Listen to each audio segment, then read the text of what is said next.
শিমু আপুর কথা শুনে মাথায় যেন আসমান ভেঙে পড়ল আমার। শিমু আপু আমার থেকে 5 বছরের বড়, ওর 27 আর আমার সবে 22। আমাদের ভেতরে রক্তের কোনো সম্পর্ক নেই, বয়সের ব্যবধান থাকলেও একে অপরের বন্ধুর মতো মেলামেশা ছিল দুজনের। ওর বিয়ে হয়েছে 4 বছর হয়ে গেছে, স্বামী কোনো একটা ব্যাংকে চাকরি করে। আমি যতদূর জানি সবকিছু ঠিকঠাক আছে ওদের ভেতরে।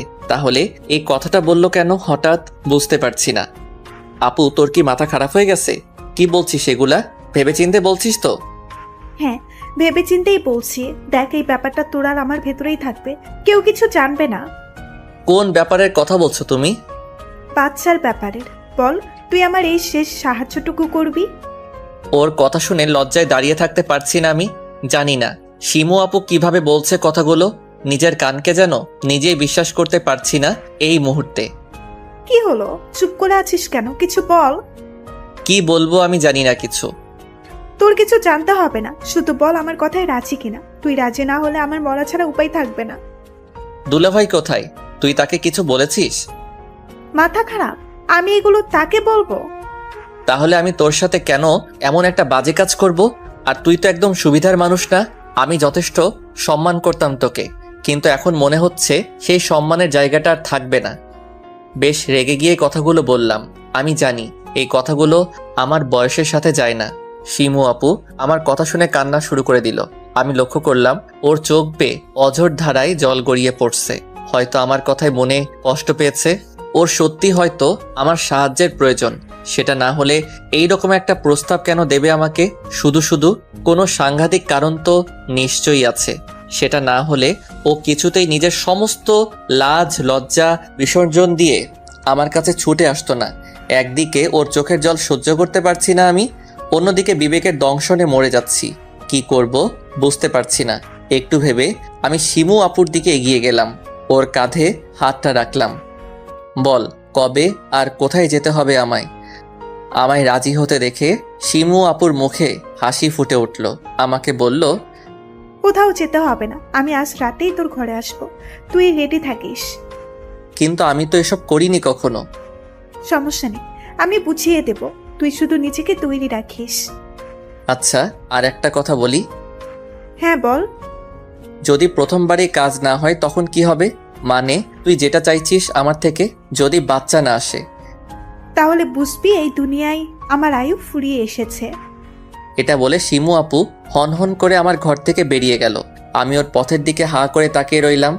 ওর কথার মাথা মুন্ডু কিছুই বুঝতে পারলাম না। কি চলছে ওর ভেতরে একমাত্র সৃষ্টিকর্তা ভালো জানেন।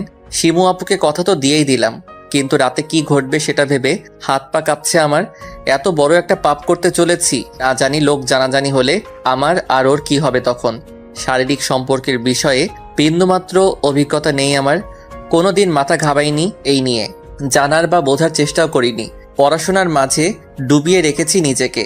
তবে আশ্চর্য ব্যাপার হলো, এত অনিচ্ছা ভয় উপস্থিত থাকা সত্ত্বেও কেমন একটা অদ্ভুত অনুভূতি হচ্ছে নিজের ভেতর, যা আগে কখনো হয়নি। শিমু আপু রাতে আমার কাছে আসবে এটা ভেবে আমার ভালো কেন লাগছে বুঝতে পারছি না। আমি তোর সাথে করতে চাই না এসব, তারপরেও এই ভালো লাগার উৎপত্তি কোথায় নিজেও জানি না আমি। শিমু আপুর সত্যি আমার সাহায্যের প্রয়োজন, যা না পেলে নিজেকে শেষ করে দেবে ও। কি এমন কারণ আছে এর পেছনে?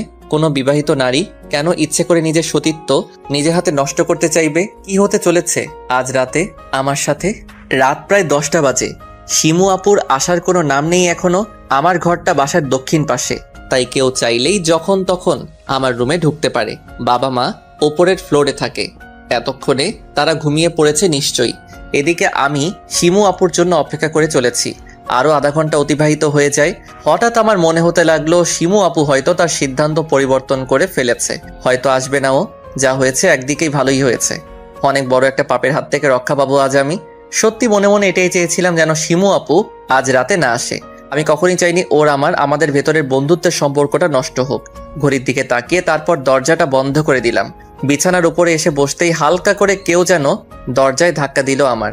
অমনি চমকে উঠলাম, শুনতে পাচ্ছি শিমু আপু ফিসফিস করে বলছে, পল্লব, আমি এসেছি, দরজা খোল। আমি গিয়ে দরজাটা খুলতেই শিমু আপু হুড়মুড় করে ঘরের ভেতরে ঢুকে পড়ে, তারপর দরজাটা বন্ধ করে দিল। এতক্ষণে আসার সময় হলো তোমার? তো কি সন্ধ্যাবেলায় সবার সামনে দিয়ে ঢ্যাং ঢ্যাং করে চলে আসতাম? আমি ভাবলাম তুমি হয়তো আসবে না। শিমু আপু গায়ে পেঁচানো চাদরটা খুলে চেয়ারের উপর রাখলো। আসবো না মানে কি? আমি না আসলে কি করে চলবে? শিমু আপুর দিকে এক দৃষ্টিতে তাকিয়ে আছি আমি। ওর দিকে এইভাবে কখনো তাকিয়ে থাকিনি। আজ যেন ওর ওপর থেকে চোখ সরাতেই ইচ্ছে করছে না।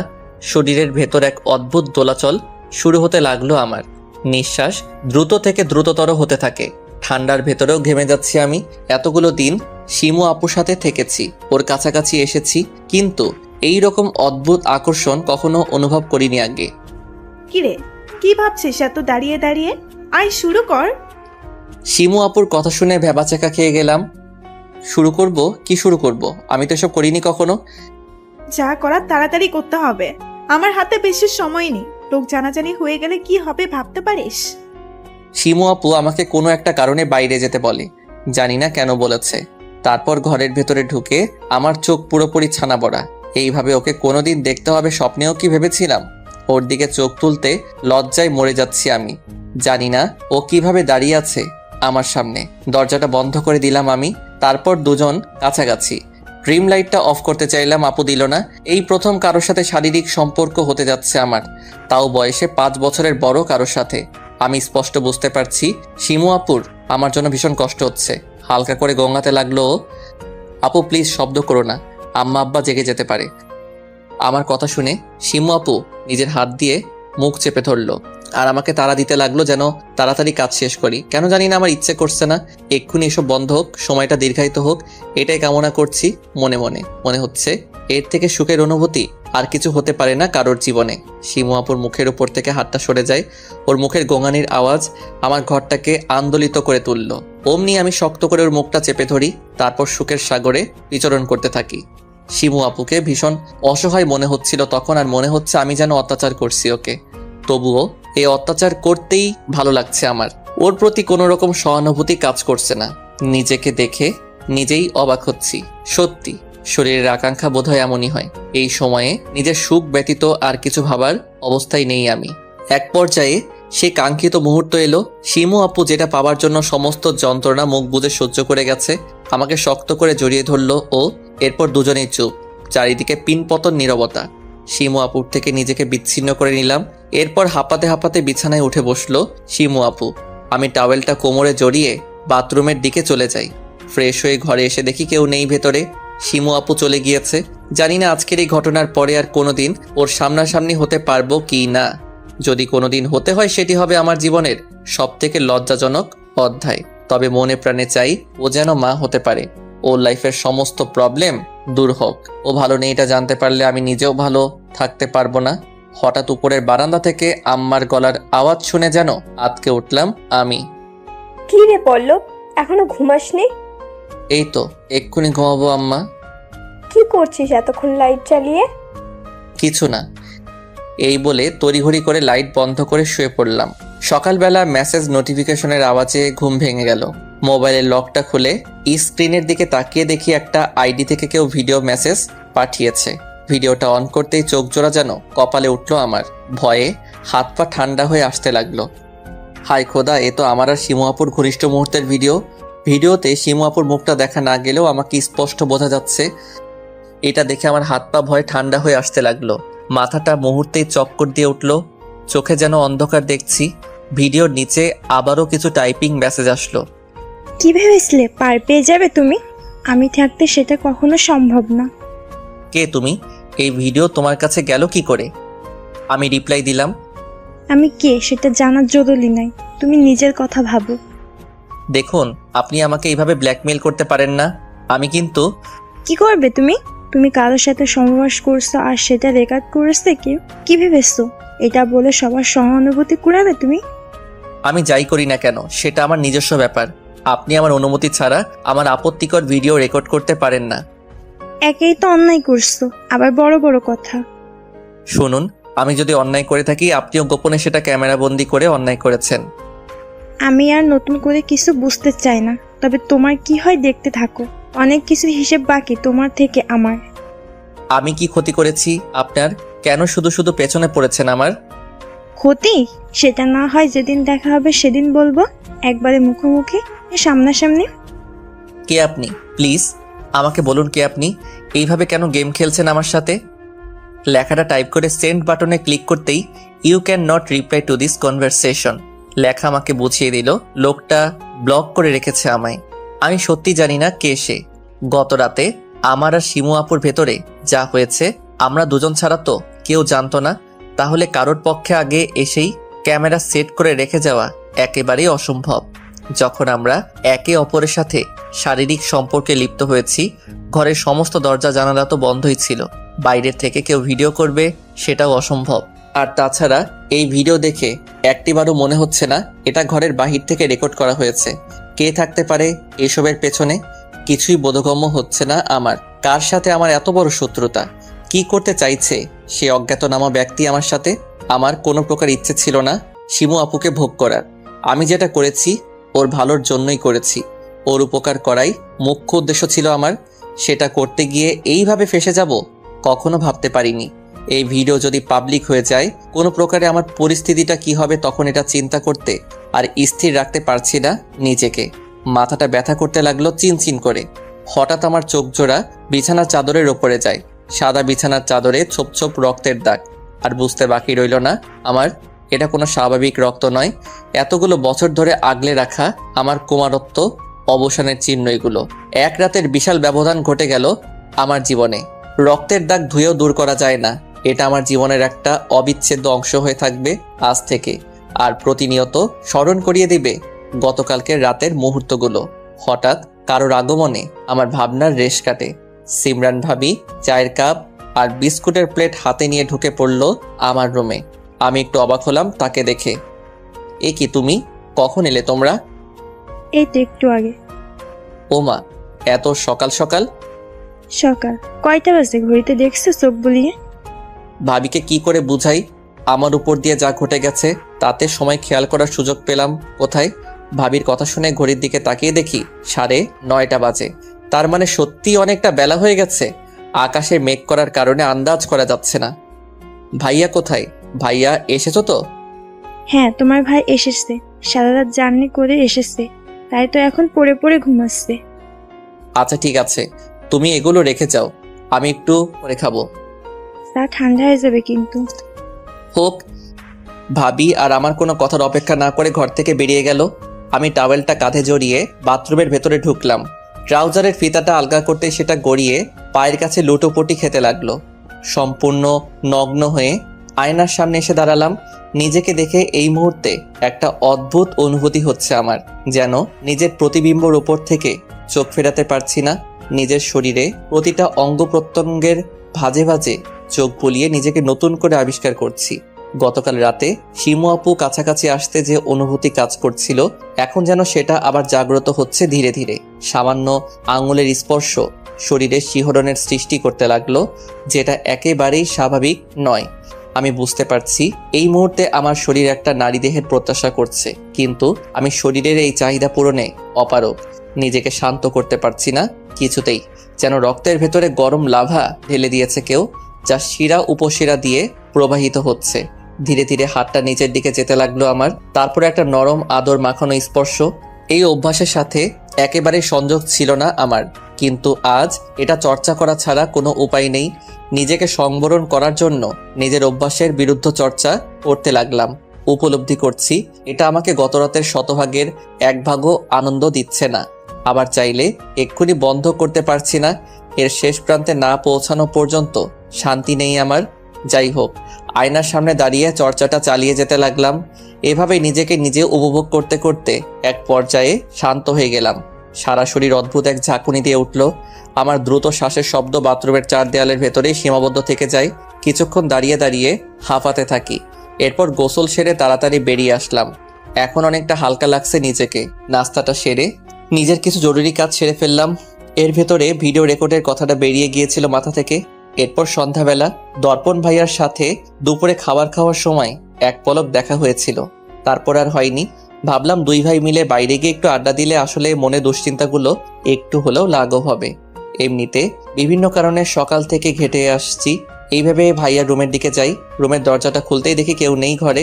আম্মাকে ডাক দিয়ে জিজ্ঞেস করি ভাইয়ার বিষয়। তিনি কিছু বলতে পারলেন না। ভাবিও নেই আশেপাশে। আর ওদের রুমের ভেতরে পা বাড়ালাম না। দরজাটা আবার বন্ধ করে বেরিয়ে আসতে যাব, ঠিক তখন একটা জিনিসের দিকে চোখ পড়লো আমার। ভাইয়াদের বিছানায় বালিশ চাপা দিয়ে কিছু একটা রাখা হয়েছে। কৌতূহল বশত রুমের ভেতরে ঢুকে পড়লাম জিনিসটা কি দেখার জন্য। কাছে গিয়ে বালিশটা তুলতেই চমকে উঠলাম আমি।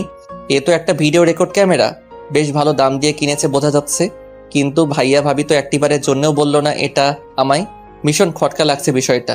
ওরা তো কিছু লুকোয় না আমার থেকে, নাকি বলতে ভুলে গিয়েছিল কে জানে। লক্ষ্য করলাম টেবিলের পাশে কতগুলো কাগজপত্র ছড়িয়ে ছিটিয়ে রাখা হয়েছে, তার ভেতরে দুটো ট্রেনের টিকিট। টিকিটের দিকে তাকিয়ে আরও বেশি অবাক হলাম। এগুলো তো গতকালকের দুপুরের শিফটের টিকিট। সে অনুযায়ী ওদের পাশতে ফিরতে সন্ধ্যা হওয়ার কথা, তাহলে সকালে ফিরেছে বলল কেন? ভাইয়া ভাবি রাতেই বা কোথায় ছিল? অদ্ভুত ব্যাপার। এটাও গোপন করে রেখেছে আমাদের থেকে। ছোটবেলা থেকে দেখে আসছি, বাইরে গিয়ে একটা হোঁচট খেলেও ভাইয়া বাসার সবার সাথে শেয়ার করে। ওর স্বভাবটাই এমন, কোনো কিছু হাইড করে রাখার মানুষ ও নয়। অথচ এখন ক্যামেরা আর টিকিটের বিষয়টা এভাবে গোপন করলো আমাদের থেকে। এটা ভাবতেই সকালের ভিডিওর কথা মাথায় চলে আসলো আমার আপত্তিকর ভিডিও ব্ল্যাকমেইলের সাথে এই ঘটনাগুলোর কোনো যোগসূত্র নেই তো? ছি ছি, হেদায়েত করো খোদা। এসব কি ভাবছি আমি নিজের ভাই আর ভাবিকে নিয়ে? ওদের কি শত্রুতা আমার উপর? আর ওরা কেন এরকম একটা জঘন্য কাজ করতে যাবে আমার সাথে? তবে এটাও ঠিক, এই মুহূর্তে যে ক্লুগুলো পেলাম আমি, সেগুলো একেবারে ফেলে দেবার মতো নয়। জানি না কি হচ্ছে আমার সাথে। রাতের বেলা আমার ফোনে একটা অচেনা নম্বরে ফোন কল আসে। কলটা রিসিভ করতে ওপাশ থেকে একটা আতঙ্কজনক নারী কণ্ঠ ভেসে আসলো।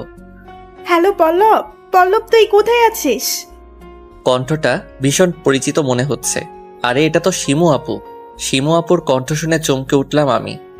শিমু আপু তুমি, কি হয়েছে তোমার? আমাকে বাঁচা পল্লব, ওরা মেরে ফেলবে আমায়। কি বলছো এসব? কে মেরে ফেলবে তোমায়? তোর দুলাভাই, ও আজ শেষ করে ফেলবে আমাকে। সর্বনাশ হয়ে গেছে। আমাদের দুজনের গতকাল রাতের ঘটনা কেউ রেকর্ড করে নিয়েছে, আর এখন সেগুলো আমার স্বামী মানে তোর দুলাভাইয়ের কাছে পাঠিয়ে দিয়েছে। আমি জানি না কি হবে এখন। আচ্ছা তুমি কোথায় আছো? ঠিকানাটা পাঠিয়ে দাও, আমি দেখি কি করা যায়। প্লিজ কিছু কর। কলটা কেটে বিছানার উপর ধপাস করে বসে পড়লাম। কি করব বুঝতে পারছি না কিছুই। আর লোক জানাজানির ভয় পাচ্ছি না আমি। লোকে সত্যি কথাই বলে, পাপ কোনোদিন চেপে রাখা যায় না।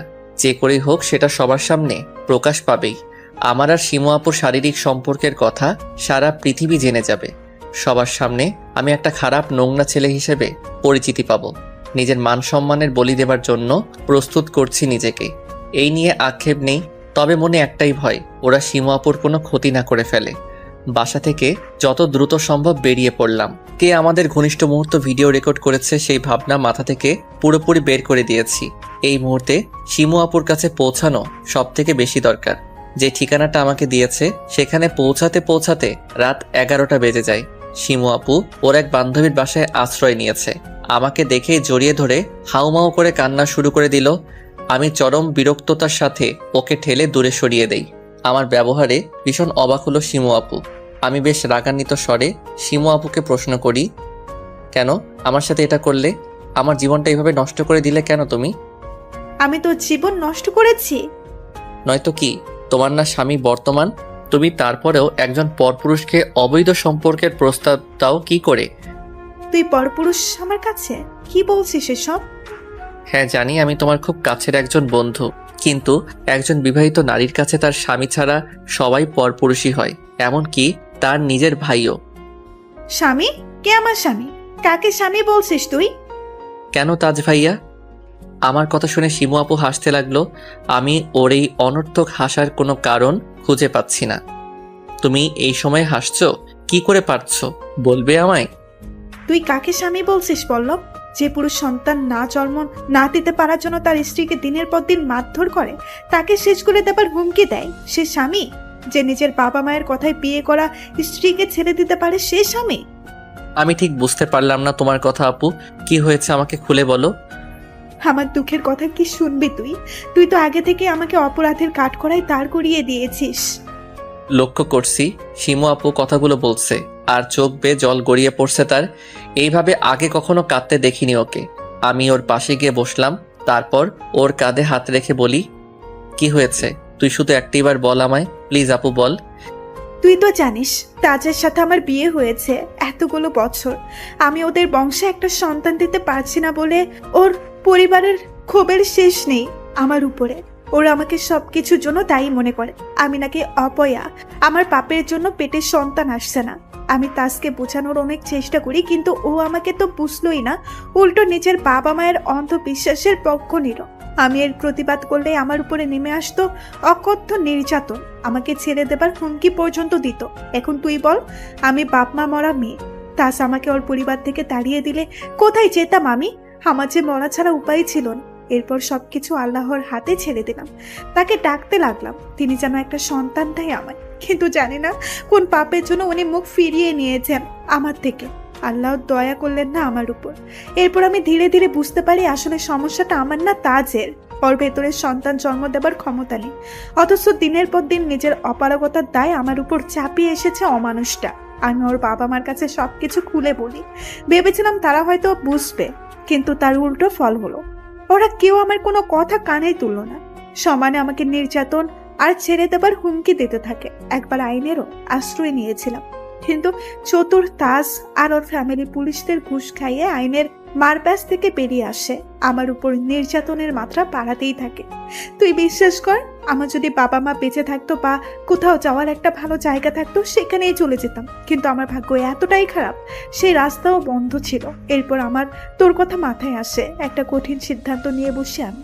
তাজ আর ওর উপর পরিবারের সাথে তো শুধু একটা বাচ্চা নিয়ে এত ঝামেলা। ওদের টর্চারের হাত থেকে বাঁচতে একটা বাচ্চা প্রয়োজন আমার, সেটা যে কোনো প্রকারে। আর সেই মাধ্যমটাই ছিলি তুই। তোর দ্বারা আমি মা হবার সিদ্ধান্ত নেই। আমি জানতাম তুই ঠিক আমাকে এই মহা সংকট থেকে উদ্ধার করতে পারবি, তাই তোর কাছে ছুটে আসি।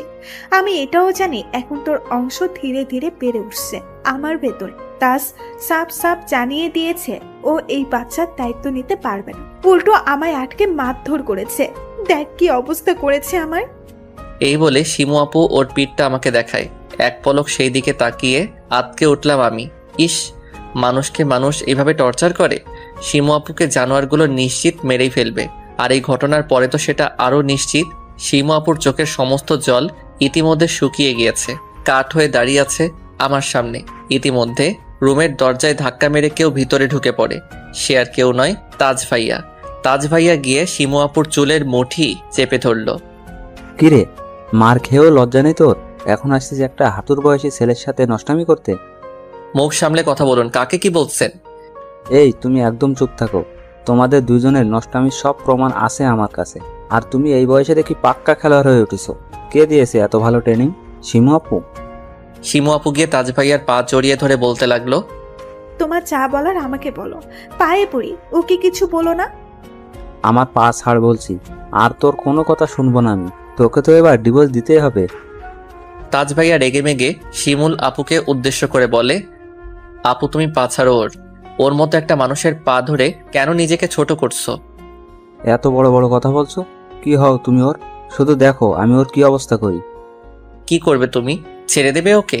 দাও ছেড়ে। তোমার মতো মানুষরূপী জানোয়ারের সাথে সংসার করার থেকে না করাই ভালো। পল্লব, তুই চুপ কর। কি বলছিস এসব? ও আমাকে ছেড়ে দিলে কোথায় যাব আমি? তুমি আমার সাথে যাবে? আমার কথা শুনে তাজ ভাইয়া হাসতে লাগলো। কি বলে এই পুচকে? অন্যের বউ তার সামনে নিয়ে যাওয়ার কথা বলছে। সাহস দেখে হাসি পাচ্ছে আমার। কিসের বউ? তুমি তালাক দেবে ওকে? পল্লব, তুই চুপ কর। হ্যাঁ, তালাক তো ওকে দেবই আমি। ওর মতো নষ্টা মেয়েকে আমি আর আমার সংসারে রাখবো না। তারপর দেখি ওর কি গতি হয়। রাস্তায় পচে গেলে মরতে হবে। রাস্তায় পচে গড়ে মরতে হবে না, সেই ব্যবস্থা আমি করব। তুমি করবে? কি করবে তুমি শুনি? আমি ওকে বিয়ে করব। শুনতে পেলে কি বলেছি আমি? আমার কথা শুনে শিমু আপু যেন স্তম্ভিত হয়ে গেল। তাজ ভাইয়া হা করে তাকিয়ে আছে আমার দিকে। আমার মুখ থেকে উচ্চারিত শব্দ পাথর বানিয়ে দিয়েছে দুজনকে। আসলে ওরা দুজনের কেউ ভাবতেও পারিনি আমি এরকম একটা কঠিন সিদ্ধান্তের কথা জানাবো। ছি, এসব কি বলছিস পল্লব? মাথা খারাপ হয়ে গেছে তোর? না, আমি একদম ঠিক বলছি। আর যা বলছি ভেবে চিন্তাই বলছি। আমি বিয়ে করলে একমাত্র তোকেই করব। বাহ, তাহলে এই ছিল তোমাদের দুজনের মনে? তলে তলে এত দূর? আপনি চুপ করুন তাজ ভাইয়া। আর আপনার এত প্রবলেম কেন হচ্ছে বুঝতে পারছি না। আপনি তো একটু আগেই বললেন শিমু আপুকে ছেড়ে দেবেন, তাহলে? সে তো আমি ছাড়বই, আর তোমাদের দুজনের ব্যবস্থাও করব আমি। বিশেষ করে তোমার পুচকে যখন সারা দুনিয়া তোমাদের অপকর্মের কথা জানতে পারবে, কিভাবে মুখ লুকাবে তুমি? তাজ ভাইয়ার কথা শুনে হঠাৎ ভিডিওর কথা মাথায় আসলো আমার। হ্যাঁ, এটাই সুযোগ। যদি এখন এই ভিডিওর বিষয়ে কিছু জানা যায়। আচ্ছা, আমাকে একটা কথা বলুন, এই ভিডিওটা আপনি পেলেন কোথায়? কে দিয়েছে আপনাকে? আমার কথা শুনে তাজ ভাইয়া ওহো করে হেসে উঠল। কে দিয়েছে আমি সেটা বলবো তোমায়? তুমি আমায় ভাবোটা কি? দেখুন, আমার সাথে কিন্তু আপনার কোনোদিন কোনো শত্রুতা ছিল না। আপনি শিমু আপুকে ছেড়ে দিবেন তো দেন, তারপর আপনি আপনার মতো থাকবেন। আমরা কেউ নাক গলাতে যাব না। দয়া করে এই ভিডিওটা কে দিয়েছে আপনাকে তার নামটা বলুন, আমারও জানা দরকার। আবার এত বড় শত্রুটাকে কে পেছন থেকে এভাবে আমার পিঠে ছুরি মারছে? আমার মনে হয় তোমার সেটা না জানাই ভালো। যতটুকু জানতে পেরেছো তাই নিয়ে সন্তুষ্ট থাকো। কি জানতে পেরেছি আমি? যে ভিডিওটা দিয়েছে তার নাম বললেও তুমি হয়তো বিশ্বাস করতে পারবে না। সে খুব কাছের মানুষ তোমার। কাছের মানুষ? আমার কোন কাছের মানুষটা এত বড় একটা জঘন্য কাজ করলো আমার সাথে? তার নামটা বলুন প্লিজ। আমি আর কিছু বলতে পারবো না তোমায়, চললাম। আমার কথার কোনো ভ্রুক্ষেপ না করে তাজ ভাইয়া হন হন করে ঘর থেকে বেরিয়ে গেল। শিমু আপু বেরিয়ে যাবে, আমি ঠিক তখন ওর হাতটা ধরি। তুমি কোথায় যাচ্ছ? কোথায় আর যাবো আমি? আমার ওই জাহান্নাম ছাড়া যাওয়ার আর জায়গা আছে? না, তুমি আর তাজ ভাইয়ার বাড়িতে যাবে না। তাহলে কোথায় যাব? তুমি আমার সাথে যাবে। এটা হয় না। আমি কেন তোর সাথে যেতে যাব? আমাকে যেতে দে প্লিজ। তুমি গেলে ওরা আবার তোমার উপর টর্চার শুরু করবে। যা বলছি শোনো, যেও না। তুই বলছিস আমি তোর সাথে যাব? ঠিক আছে, তা না হয় গেলাম, কিন্তু কতদিন? কতদিন আমি তোর বাড়িতে গিয়ে উঠে থাকবো? সেই তো ফিরতেই হবে আমায়।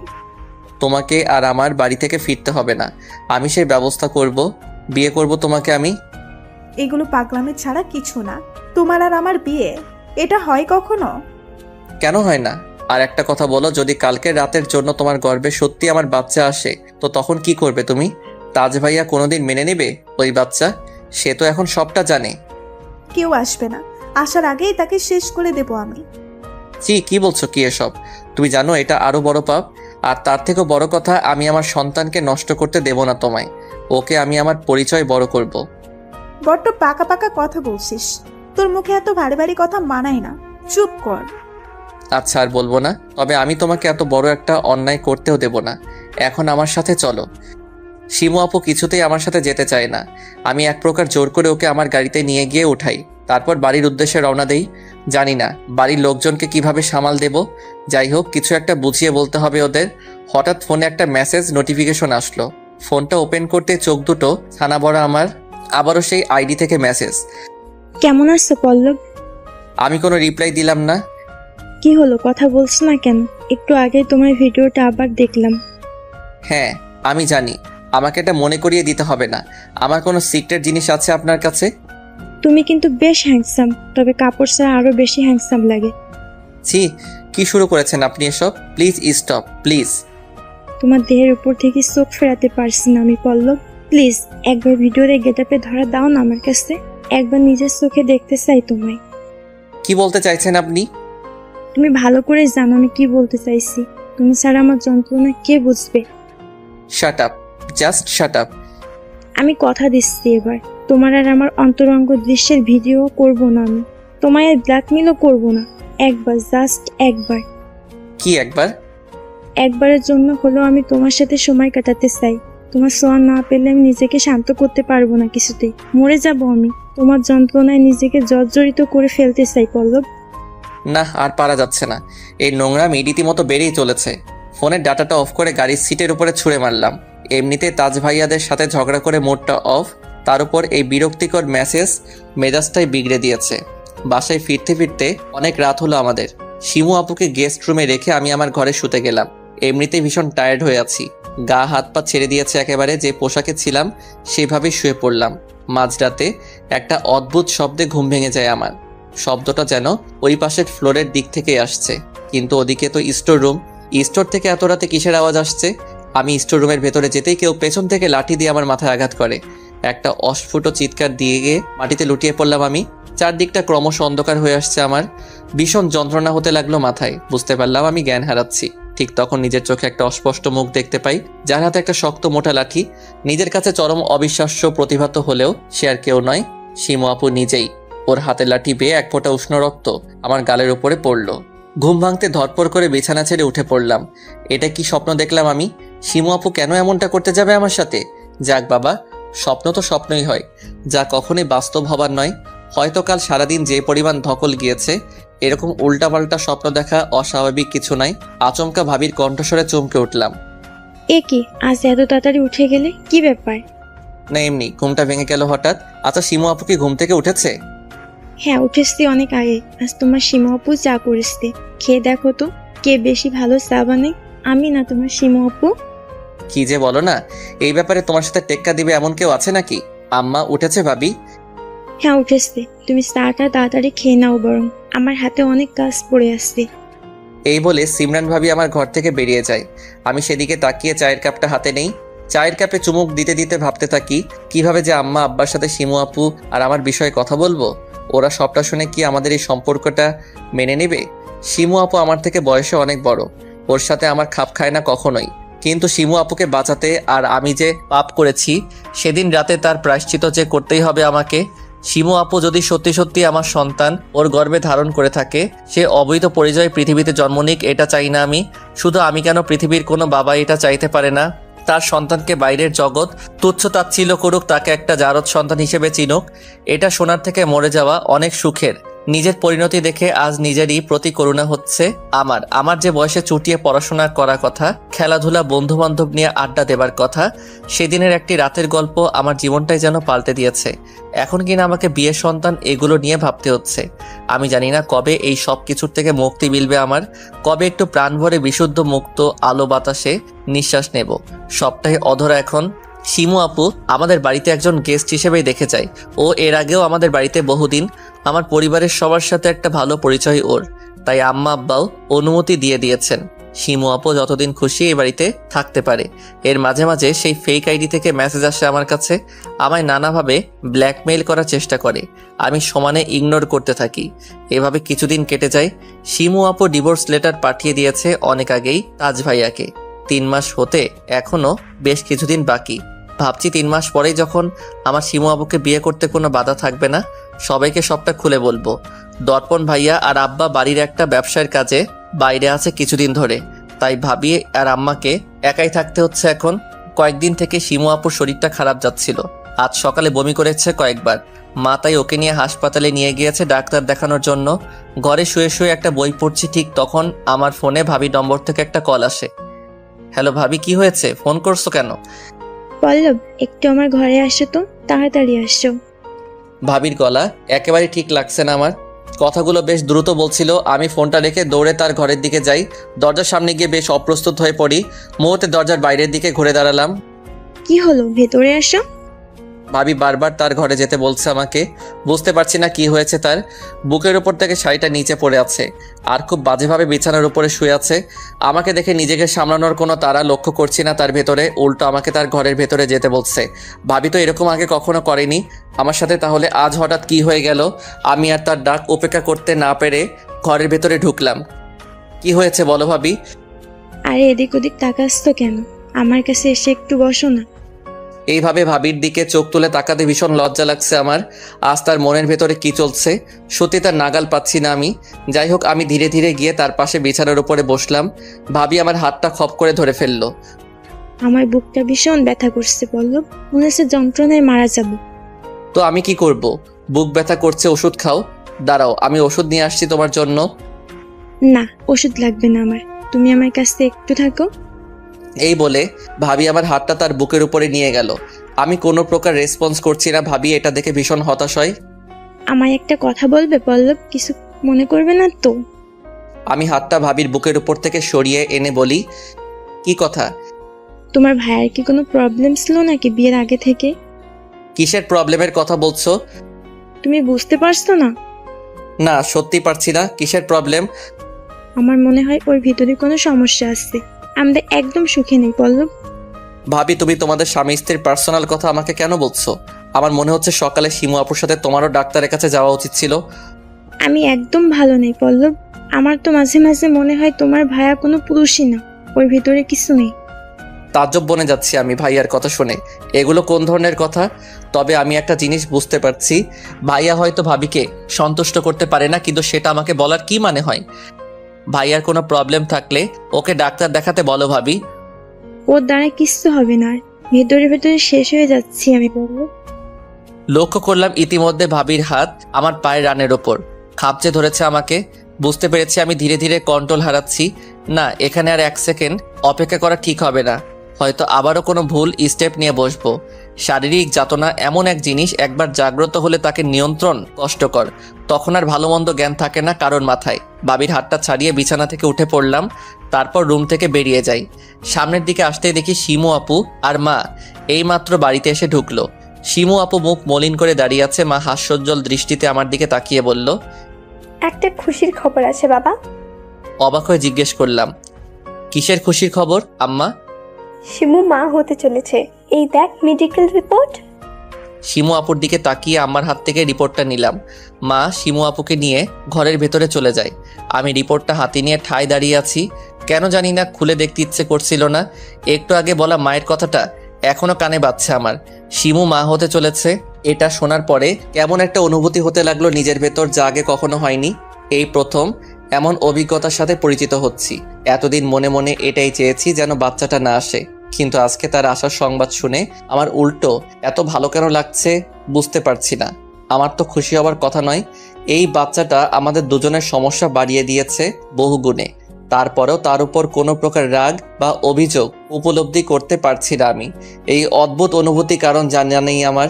হয়তো এটাই পিতৃত্ব, যে অভিজ্ঞতার সাথে সবাই একটা নির্দিষ্ট সময়ের সাথে পরিচিত হয়। আমার ক্ষেত্রেও তাই ঘটছে। শিমু আপুর সাথে এই মুহূর্তে কথা বলা জরুরি। জানি ও পুরোপুরি ভেঙে পড়েছে। ফাইলটা হাতে নিয়ে শিমু আপুর রুমে গেলাম। ও নেই রুমে, ওয়াশরুমের দরজা অফ, তার মানে ওয়াশরুমের ভেতরেই আছে। ফাইলটা রেখে ঘর থেকে বেরিয়ে আসবো, ঠিক তখন শিমু আপুর ফোনটা বেজে উঠল। ফোনের স্ক্রিনের দিকে তাকিয়ে খানিকটা স্তম্ভিত হয়ে গেলাম। এটা তো তাজ ভাইয়ার ফোন কল। তাজ ভাইয়া শিমু আপুকে ফোন কেন করলো? ওর তো এখন শিমু আপুর সাথে যোগাযোগ করার কোনো কথা নয়। ওয়াশরুমের দরজার দিকে তাকাতে তাকাতে ফোনের কল লিস্ট চেক করতে থাকি। হায় আল্লাহ, এটা কি দেখছি আমি? ভেতরে তাজ ভাইয়ার অসংখ্য phone call, receive, dial, missed call সবকিছু রয়েছে। তার মানে শিমু আপুর যোগাযোগ আছে তাজ ভাইয়ার সাথে। ও তো সেটা একবারও আমাকে বুঝতে দেয়নি। কি চলছে ওদের দুজনের ভেতর? শিমু আপুর ফোনের কল লিস্টের দৃশ্য যেন ফ্রিজ করে দিয়েছে আমাকে। ফোনটা হাতে নিয়ে দাঁড়িয়ে আছি, ঠিক তখন শিমু আপু ওয়াশরুমের দরজা খুলেই আমাকে দেখে ফেললো। লক্ষ্য করলাম ও যেন একটু চমকে উঠলো আমাকে দেখে। শিমু আপু, তাজ ভাইয়ের সাথে তোমার যোগাযোগ আছে, এটা আগে তো বলনি আমায়। যোগাযোগ আছে মানে কিসের যোগাযোগ? এই ফোনগুলো কিসের তাহলে? আমি ফোনটা এগিয়ে দেই শিমুলাপুর দিকে। তুই জানিস না, তাস মাঝে মধ্যেই আমায় কল দিত, এখনো দেয়। কেন? ওনার তোমার সাথে কি এমন কথা থাকতে পারে এখন? কি আর কথা থাকবে? আমায় বিরক্ত না করলে ওর পেটের ভাত হজম হয়। এখানে আমি ভালো আছি, সেটা যে সহ্য করতে পারে না। সে না হয় না বুঝলাম, তাজ ভাইয়া মাঝে মধ্যেই তোমায় কল দিয়ে বিরক্ত করে, কিন্তু ডায়াল কলগুলো কিসের? তুই কি আমাকে সন্দেহ করিস পল্লব? এভাবে পুলিশের মতো জেরা করছিস কেন? ছি, আমি তোমাকে সন্দেহ কেন করব? আমি জাস্ট জানতে চাইছি, আর কিছু না। তার যাতে আমায় ফোন দিয়ে বিরক্ত না করে, আমার সাথে যোগাযোগ না রাখে, সেটাই বলতাম ওকে। তুই বল, ওর সাথে এছাড়া আমার আর কি কথা থাকবে? আচ্ছা শোনো, তুমি আর ওনার কল রিসিভ করো না, আর নম্বরটা দরকার হলে ব্লক করে রাখো। ঠিক আছে, তাই করব। আর তুই রাগ করিস না প্লিজ, আমার তোকে আগেই জানানো উচিত ছিল। ঠিক আছে, আমি ঘর থেকে বেরিয়ে যাব। শিমু আপু পেছন থেকে ডাক দিল আমায়। পল্লব শোন, হ্যাঁ বলো। আমার রিপোর্ট দেখেছিস তো? দেখেছি। এখন কি করব আমরা? আমিও সেটাই ভাবছি, কি করব এখন। আম্মা আব্বাকে বিষয়টা জানানো ছাড়া কোনো উপায় নেই আমাদের। কি জানাবি তুই? কি আর বলবো, সবাইকে এটাই বলতে হবে এই বাচ্চাটা তাজ ভাইয়ার নয়, আমার। কিন্তু ওনারা এটা কি মানতে চাইবে? আমার মনে হয় এই বাড়িতে তোর আর আমার দুজনেরই দিন শেষ হতে চলেছে। এটা ছাড়া আর কোনো অপশন আছে আমাদের কাছে? কয়েকদিনের মধ্যেই সবাই জেনে যাবে তুমি প্রেগনেন্ট, আর তাজ ভাইয়াও এটা জানে এখন এই বাচ্চাটা তার নয়। সে তো বাচ্চাটাকে স্বীকার করবে না কিছুতেই, উল্টো তখন নিজেকে বাঁচাতে আমাদের সত্যিটা সবাইকে জানিয়ে দেবে। সেটাও ঠিক, আমি বুঝতে পারছি না কি করব। উনি সবাইকে জানানোর আগে আমাদের আম্মা আব্বাকে ম্যানেজ করতে হবে। কিভাবে ম্যানেজ করবি তুই ওনাদের? দেখো আপু, একটা সত্য যতই তিক্ত হোক না কেন, সেটা স্বীকার করার ভেতরে আলাদা প্রশান্তি থাকে। অন্তত মিথ্যার বোঝা বয়ে বেড়ানোর থেকে আমাদের এই বাচ্চাটাকে নিয়ে আর মিথ্যাচার করা ঠিক হবে না। আমি ঠিক বাড়ির সবাইকে ম্যানেজ করে নিব, যাতে তারা সবাই তোমার আমার বিয়েটা মেনে নেয়। তুই কি বলছিস আমি জানি না। তোর আমার বিয়ে, এটা ভাবতেও আমি জানি না কি হবে। এই বাচ্চাটাকে বাঁচিয়ে রাখতে আমাদের বিয়ে ছাড়া কোনো অপশন নেই। আর বয়সের ব্যবধান তো কি হয়েছে, আমাদের ধর্মেও জায়েজ আছে এটার। শিমু আপু আমার কথা শুনে কাঁদতে লাগলো। ওর কান্নার কারণটা বুঝতে পারছি আমি। এই সময়ে ও মুখে না বললেও ওর ওপর থেকে যে ঝড় বয়ে যাচ্ছে সেটা উপলব্ধি করতে পারি আমি। আমাকে যত দ্রুত সম্ভব এই সমস্ত পরিস্থিতি ঠিক করতে হবে, না আর কিছুর জন্য না হোক, নিজের সন্তানের জন্য হলেও। এসব ভেবে ঘর থেকে বেরিয়ে গেলাম। বেরিয়ে মেইন গেটের সামনে আসি, একটু বাইরে যাব বলে ঠিক তখন কেউ পেছন থেকে এসে চোখ দুটো চেপে ধরলো আমার। আমি একটু হলেও সেই হাতের স্পর্শ অনুমান করতে পারলাম। প্রাচী, তুমি কখন এলে? মেয়েটা আমাকে ছেড়ে দিয়ে হো হো করে হেসে উঠল। আমি পেছন ঘুরে তাকাই। হ্যাঁ, আমার অনুমানই ঠিক। প্রাচী আমার ভাবির ছোট বোন, অর্থাৎ দর্পণ ভাইয়ার শালিকা। ওর সাথে আমার বেশ ভালো বন্ধুত্বপূর্ণ সম্পর্ক, যদিও ও আমাদের বাড়িতে খুব একটা আসে না। তবে আমার মাঝে মধ্যেই ভাইয়া আর ভাবির সাথে ওদের বাড়িতে যেতাম। প্রায় 6 মাসের ওপরে কোনো প্রকার যোগাযোগ ছিল না আমাদের ভেতরে। তার মানে এখনো মনে রেখেছেন আমাকে?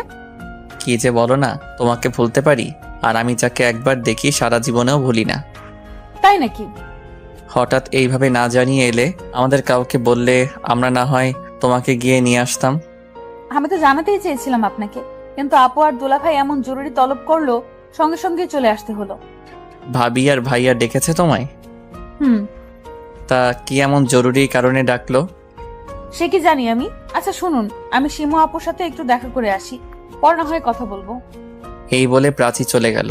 ও শিমুল আপুকে আগে থেকেই চেনে, খুব ভালো করেই। কিন্তু একটা ব্যাপার খটকা লাগছে আমার কাছে। ভাইয়া আর ভাবি প্রাচীকে জরুরি তলব কেন করলো? কি করতে চাইছে ওরা? ভাইয়া ভাবির সাথে বিষয়টা নিয়ে কথা বলা দরকার। ওদের রুমের দিকে এগিয়ে যেতেই ভেতর থেকে আম্মার গলার আওয়াজ শুনতে পাই। আম্মা, ভাবি, ভাইয়া কোন একটা বিষয় নিয়ে কথা বলছে। আমি ভিতরে না ঢুকে দরজার বাইরে দাঁড়িয়ে শোনার চেষ্টা করছি ওরা কি বলছে। কাবিনটা তো করে রাখাই যায়। হ্যাঁ আম্মা, আমিও তাই ভাবছি। বিয়ের অনুষ্ঠান না করি এখন, অন্তত কাবিনটা করে রাখাই যায়। তারপর ওরা দুজন যে যার মতো থাকবে। বুঝতে পারছি না এরা কিসের কাবিন আর বিয়ের কথা বলছে। একটা অদ্ভুত কৌতূহলের সৃষ্টি হয় আমার মনের ভেতর। আচ্ছা, আমি পল্লবীর সাথে কথা বলি আগে, তুই কি বলিস? আম্মা ভাইয়া আর ভাবিকে প্রশ্ন করে। হ্যাঁ বলো, তবে আমাদের সিদ্ধান্তটাই কিন্তু বহাল থাকবে আম্মা। পল্লবের সাথে প্রাচীর কাবিন ফাইনাল, আর সেটা যত দ্রুত সম্ভব। আমরা জানি ও এই প্রস্তাবে না করতে পারবে না। ওরা একে অপরকে খুব ভালো করেই চেনে। কথাগুলো শুনে যেন বুকটা মোচড় দিয়ে উঠলো আমার, মাথাটা ভন ভন করে ঘুরতে লাগলো। ভাইয়া ভাবি হঠাৎ আমার বিয়ে নিয়ে এত উঠে পড়ে লেগেছে কেন? ওরা কোনোভাবে আমার আর শিমু আপুর ব্যাপারটা জেনে যায়নি তো? হয়তো এটা ওদের একটা চাল, আমাকে বাজেভাবে ফাঁসানোর জন্য। কিন্তু এই মুহূর্তে আমি শিমু আপুকে ছেড়ে অন্য কারোর সাথে কাবিন করব কি করে, যার গর্ভে কিনা আমার সন্তান বড় হচ্ছে? এ খোদা, এ কোন বিপাকে ফেললে তুমি আমায়? তোর সাথে আমাদের একটা বিষয়ে কথা বলার আছে। আমরা জানি তুই আমাদের কথার সম্মান রাখবি। ভাইয়া আমাকে উদ্দেশ্য করে বলে। ঘরের ভেতরে আমি, ভাইয়া, ভাবি আর আম্মা, দরজার বাইরে শিমু আপুর সাথে প্রাচী দাঁড়িয়ে। ওরা আমাদের ভেতরের বাক্যালাপ মনোযোগ দিয়ে শুনছে। হ্যাঁ বলো, কি বলতে চাও? দেখ ভাই, তুই হয়তো শুনে অবাক হবি, তোর কাছে এটা তাড়াহুড়া মনে হতে পারে, তারপরেও বলছি। আমি খুব ভালো করে জানি এরা আমাকে কি বলার জন্য ডেকেছে এখানে, তবুও সবটা না জানার নাটক চালিয়ে যাচ্ছি। আরে বলো না ভাইয়া, কি হয়েছে? আমরা তোর সাথে প্রাচীর কাবিন করে রাখতে চাই। এক্ষুনি বিয়ের অনুষ্ঠান করব না, তবে তোদের কাবিনটা এক্ষুনি করে রাখতে চাই। তোর কোনো আপত্তি নেই তো? ভাইয়ার মুখের কথা শুনে আমি দরজার দিকে তাকালাম। শিমু আপুর মুখ বিষণ্ণতায় আচ্ছন্ন হয়ে আছে।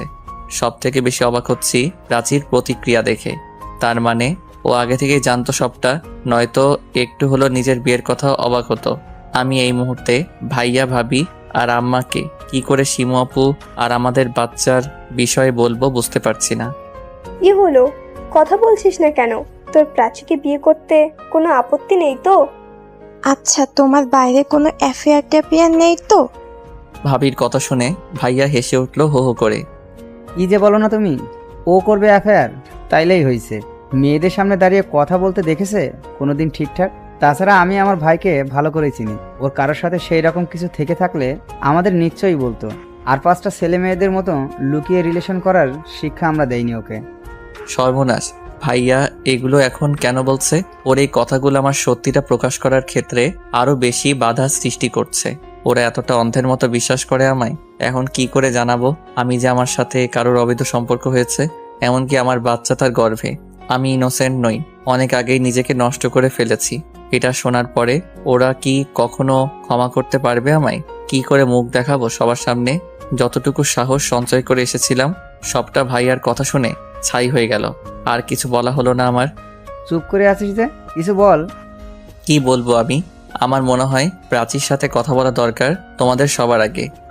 আরে তুমি ওর কথা ছাড়ো, তুমি রাজি কিনা সেটা বলো। তবে এটা ঠিক, আমার বোনের জন্য তোমার থেকে ভালো জামাই আর দুটো কোথাও পাবো না আমি।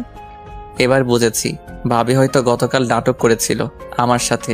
দেখতে চেয়েছিল আমি কেমন ধরনের ছেলে, তা না হলে উনি এমন ব্যবহার কেন করবেন আমার সাথে। এখন বুঝতে পারছি ওনার বলার সমস্ত কথাগুলো মিথ্যে। উনি আসলে যাচাই করতে চেয়েছিল আমায় নিজের বোনের জন্য। কি হলো, তুই কি এখনো চুপ করে থাকবি? চুপ করে আসছো কেন, বুঝতে পারছো না? বেচারা সবার সামনে বড্ড লজ্জা পাচ্ছে যে। ওই এই বিয়েতে রাজি, মুখের দিকে তাকিয়ে দেখো, ঠিক বোঝা যাচ্ছে। সবাই নিজেদের মনের কথাগুলো আমার উপরে চাপিয়ে দিয়ে পরোক্ষভাবে রাজি করিয়ে দিল আমায়। আমি আর কিছু বললাম না, মাথা নিচু করে ঘর থেকে বেরিয়ে আসি। দরজার সামনে আসতেই শিমু আপু আর প্রাচীর মুখোমুখি হই। প্রাচী আমায় দেখে লজ্জায় পালিয়ে গেল। এদিকে শিমু আপুর চোখ জলে ছলছল করছে, এক দৃষ্টিতে তাকিয়ে আছে আমার দিকে। ওর দিকে অবলোক তাকিয়ে চলে গেলাম। এরপর রাতের বেলা একটু তাড়াতাড়ি শুয়ে পড়েছি আজকে। এমনিতেই শরীরটা ভালো নেই, তার উপর মাথায় নানাবিধ চিন্তা। বাড়ির সবাই পাগল করে ছাড়বে আমায়। একদিকে শিমু আপু, অন্যদিকে আমার বিয়ে। শাঁখের করাতের মতো অবস্থায় পড়ে আছি আমি। দিনের কথাগুলো ভাবতে ভাবতে কখন যে ঘুমিয়ে পড়েছি খেয়াল নেই। হঠাৎ একটা অনাকাঙ্ক্ষিত স্পর্শে ঘুম ভেঙে গেল আমার। ব্ল্যাঙ্কেটের ভেতরে কারোর অস্তিত্ব অনুভব করছি আমি। দুটো নরম হাত আমাকে পেছন থেকে জড়িয়ে ধরেছে। ধীরে ধীরে ঘুরে তাকালাম আমি। আরে এ তো প্রাচী। প্রাচী এত রাতে এখানে কেন? আমি কিছু বলতে যাব ঠিক তখন ও আমার মুখটা চেপে ধরলো। তারপর কানের কাছের মুখটা নিয়ে ফিসফিস করে বলে লাগলো, কোনো কথা বলো না, বাড়ির লোকজন জেগে যাবে। তুমি এসেছো কেন এত রাতে? কেউ দেখে ফেললে সর্বনাশ হবে। চলে যাও প্লিজ। হোক সর্বনাশ, আজ আমি নিজের সর্বনাশ করতেই এসেছি এখানে। মানে কি বলছো তুমি? প্লিজ আমাকে একটু ভালোবাসো না, তোমার ভালোবাসা পেতে বড্ড ইচ্ছে করছে। পাগল হয়ে গেছো নাকি? চলে যাও। হ্যাঁ, পাগল হয়ে গেছি। আজকের রাতে আমার সমস্ত পাগলামি সহ্য করতে হবে তোমায়। এই বলে প্রাচী আমার টি শার্টের বোতাম খুলতে লাগলো। শার্টটাকে চেয়ারের উপর ছুঁড়ে ফেলে তারপর আমার বুকে আলতো করে একটা চুমু দিল। মুহূর্তে সারা শরীর কেঁপে উঠলো আমার। একটা ঝাঁকুনি অনুভব করলাম। প্রাচী এক পর্যায়ে আমার বেল্টে হাত দিল, হাত দিয়ে খোলার চেষ্টা করছে। আমি ওকে থামিয়ে দিলাম। এবার কিন্তু বাড়াবাড়ি হচ্ছে, এসব করবো না এখন। করবে না মানে? তুমি কি পুরুষ নও? না, ভালো লাগছে না আমার। প্লিজ না করো না, দেখো তোমার ভালো লাগার ব্যবস্থা আমি করছি। নিরুপায় হয়ে প্রাচীর কাছে নিজেকে সঁপে দিলাম আমি। আমাকে পুরোপুরি বিবস্ত্র করে দিল ও। তারপরেও নিজেও শরীরের সমস্ত পোশাক একে একে খুলতে থাকে। ডিম লাইটের আলোতে এক দৃষ্টিতে আমি নিরীক্ষণ করে চলছি ওকে। এরপর নিজে থেকে ওকে কাছে টেনে নিয়ে জড়িয়ে ধরি। কি হলো, শরীর ভালো হয়ে গেল এখন তোমার? শাট আপ, আমায় বাধ্য করলে তুমি। দেখো আজ তোমার কি অবস্থা করি আমি। কি করবে শুনি? মেরেই ফেলবো আজ তোমাকে। শুধু মুখেই বলবে নাকি কাজে করে দেখাবে? ওয়েট। এক লাফে প্রাচীর ওপরে নিজের আধিপত্য বিস্তার করে নিলাম আমি। তারপর ওকে নিজের বাহু দিয়ে শক্ত করে চেপে ধরলাম। প্রাচীর গোঙানির আওয়াজে সারা ঘর আন্দোলিত হয়ে উঠল। আমি এক হাত প্রসারিত করে ফ্যানের সুইচটা অন করে দিলাম যাতে শব্দটা বাইরে না যায়। পল্লব, এবার ছাড়ো প্লিজ, প্লিজ। আর একটু সময় অপেক্ষা করো না। প্লিজ ছাড়ো, আমার কষ্ট হচ্ছে ভীষণ। আমি ওর কোনো কথাই কানে তুলছি না, আরো শক্ত করে জড়িয়ে ধরলাম। প্রাচী আমার নিষ্ঠুরতা সহ্য করতে না পেরে একটা প্রকাণ্ড চিৎকার জুড়ে দিল। অমনি ঘুম ভেঙে যায় আমার। ঝটফট করে বিছানার উপরে উঠে বসি। তার মনে এতক্ষণ স্বপ্ন দেখছিলাম আমি, যেন হাঁপ ছেড়ে বাঁচলাম। আবারও প্রাচীর সে চিৎকারের শব্দ কানে ভেসে আসলো আমার। তবে এবার আর স্বপ্নে নয়, বাস্তবে। বাস্তব আর স্বপ্ন যেন মিলেমিশে একাকার হয়ে যাচ্ছে। বিছানা থেকে উঠে বাইরে ছুটে গেলাম। ভাইয়া আর ভাবিও উঠে এসেছে ইতিমধ্যে। প্রাচীর গলার আওয়াজ না? হ্যাঁ, আমি স্পষ্ট শুনতে পেলাম। ও এত রাতে বাইরে কি করছে? তোমরা প্লিজ এখন এত কথা বলো না, চলো গিয়ে ওকে খুঁজি। আমার কিন্তু খুব ভয় করছে। ভাবি তুমি এত টেনশন করো না, দেখছি আমরা। শব্দটা অনুসরণ করে আমি, ভাবি আর ভাইয়া বাড়ির পেছনের গার্ডেনের দিকে গেলাম। সেখানে যেতেই ভাবি প্রাচীকে অজ্ঞান হয়ে পড়ে থাকতে দেখে চিৎকার জুড়ে দিল। আমরা সবাই ছুটে যাই ওর কাছে। অজ্ঞান হয়ে মাটিতে পড়ে আছে প্রাচী। ওর মাথাটা দিয়ে অসম্ভব রকমের রক্তক্ষরণ হচ্ছে। স্পষ্ট বোঝা যাচ্ছে কেউ অ্যাটাক করেছে ওর উপর। ভাইয়া প্রাচীকে কোলে তুলে দ্রুত গতিতে ভেতরের দিকে চলে গেল। ভাবিও তার সাথে কান্না করতে করতে এগিয়ে গেল। আমি স্থির হয়ে দাঁড়িয়ে আছি। বাড়ির ভেতরে আম্মা, শিমু আপু, ভাইয়াদের সবার শোরগোলের আওয়াজ শোনা যাচ্ছে। প্রাচীর রক্তের দিকে চটের আলো ফেলে তাকিয়ে আছি সেই দিকে। বুঝতে পারছি না কে অ্যাটাক করলো ওকে, ওর উপর কার কিসের এত রাগ, আর ওকে মেরেই বা তার কী লাভ। আলোতে একটু পাশে নিতেই একটা অদ্ভুত জিনিস দেখে চমকে উঠলাম। শিমু আপুর একটা ভাঙা গাছের চুড়ি রক্তের পাশে পড়ে আছি। চুড়িগুলো চিনতে এক মুহূর্ত ভুল হলো না আমার, কারণ এগুলো গত পরশুই আম্মা কিনে দিয়েছিল ওকে, স্পষ্ট মনে আছে। তাহলে কি শিমু আপুও ছিল এখানে? ও কোনোভাবে প্রাচীকে, কিন্তু কেন? হায় খোদাইটা হয় কি করে? শিমু আপুর চুড়ি এখানে এলো কি করে? ভাঙা চুড়িগুলো আমি মাটি থেকে কুড়িয়ে নিলাম।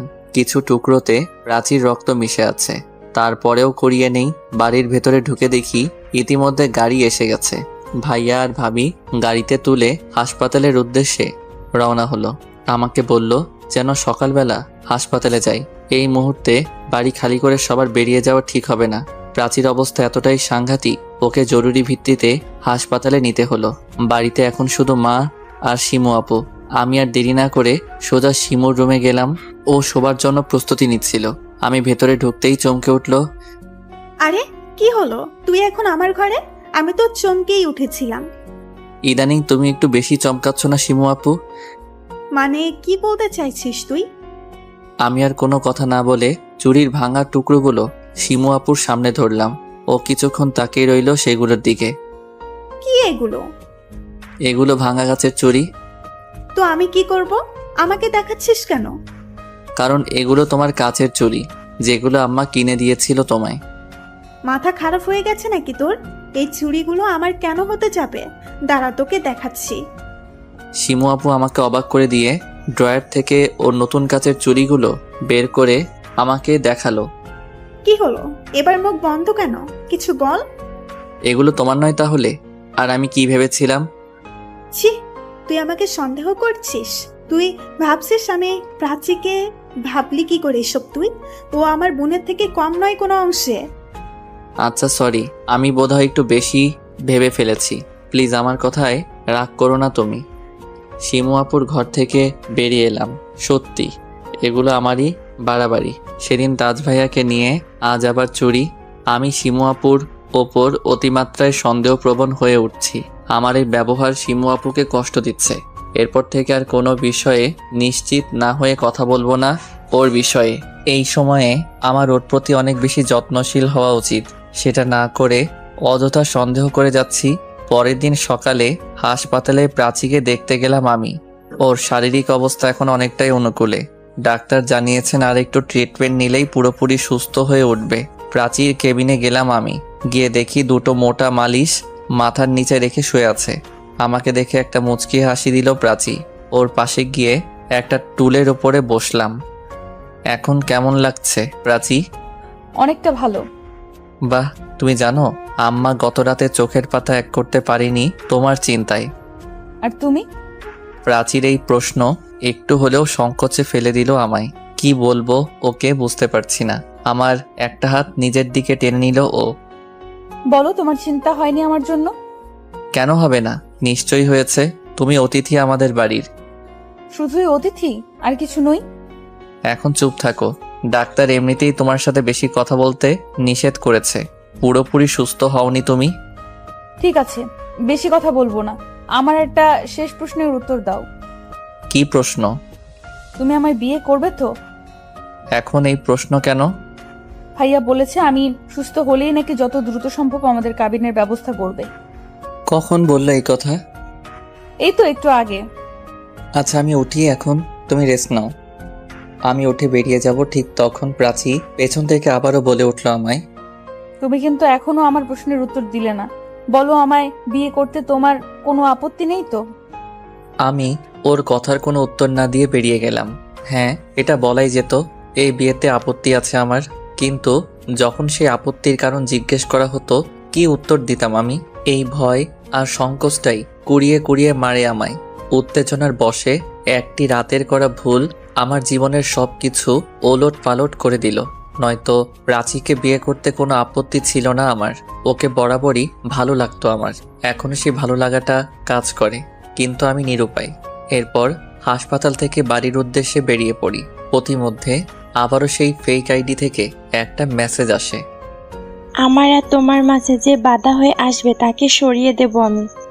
তার মানে এগুলো তোমার কাজ? প্রাচীকে অ্যাটাক তুমি করেছো? এইবারের মতো ছেড়ে দিলাম, এই পরের বার সেই সুযোগ দেব না। কে তুমি? কেন করছো এসব? আমার মনে হয় এবার আমাদের সামনাসামনি কথা বলা উচিত। আর আমি কে সেটা এক্ষুনি জানা জরুরি নয়, তবে এটা জেনে রাখো, আমি যেই হই না, আমি প্রাচীরের খুব কাছের একজন মানুষ। লজ্জা করছে না এটা বলতে? নিজেকে প্রাচীর কাছের মানুষ বলে দাবি করছো, আবার তাকেই পেছন থেকে ছুরি মারছো। ছি!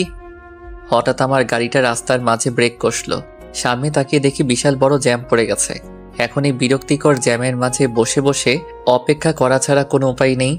গাড়ির জানালাটা খুলে বাইরের দিকে তাকালাম। ঠিক তখন আমার কয়েক গজ দূরে একটা গাড়ির দিকে চোখ পড়তেই চমকে উঠলাম। যা দেখলাম বিশ্বাস করতে কষ্ট হচ্ছে। শিমু আপু আর তাজ ভাইয়া একটা গাড়ির ভেতরে বসে আছে। ওদের দুজনের মুখেই হাসির ছাপ স্পষ্ট। দেখে বোঝার উপায় নেই এদের ভেতরে ডিভোর্স হয়েছে কিছুদিন আগে। ইতিমধ্যে গাড়ি ছেড়ে দিল। শিমু আপু আর তাজ ভাইয়া আমার চোখের আড়ালে চলে গেল। বুঝতে পারছি না এরা দুজন একসঙ্গে কি করছে। শিমু আপু তাজ ভাইয়ার সম্পর্ক এতটাই তিক্ততায় পর্যবসিত হয়েছে, শিমু আপুর তাজ ভাইয়ার মুখ দেখবারই কথা নয়। যাই হোক, কথাগুলো ভাবতে ভাবতে বাড়িতে পৌঁছালাম আমি। গেট দিয়ে ভেতরে ঢুকে সোজা নিজের রুমে চলে গেলাম। শার্টটা খুলে ফ্যানের সুইচ অন করে বিছানার উপরে বসে পড়ি। হঠাৎ আমাকে চমকে দিয়ে একটা হাত আমার দিকে ঠান্ডা লেবুর শরবত এগিয়ে দিল। এ কি শিমু আপু তুমি? শিমু আপুকে দেখে মনে হচ্ছে স্বপ্ন দেখছি। ওকে আমি একটু আগে রাস্তায় দেখে আসলাম, আমার আগেই বাড়িতে পৌঁছালো কি করে ও? কেন, আমাকে দেখে কি ভয় পেয়ে গেলি নাকি? তুমি বাসায় আসলে কখন? বাসায় আসলাম মানে কি বলছিস তুই? আজ তাজ ভাইয়ার সাথে বেরোনি তুমি? পল্লব, তুই পাগল হয়েছিস?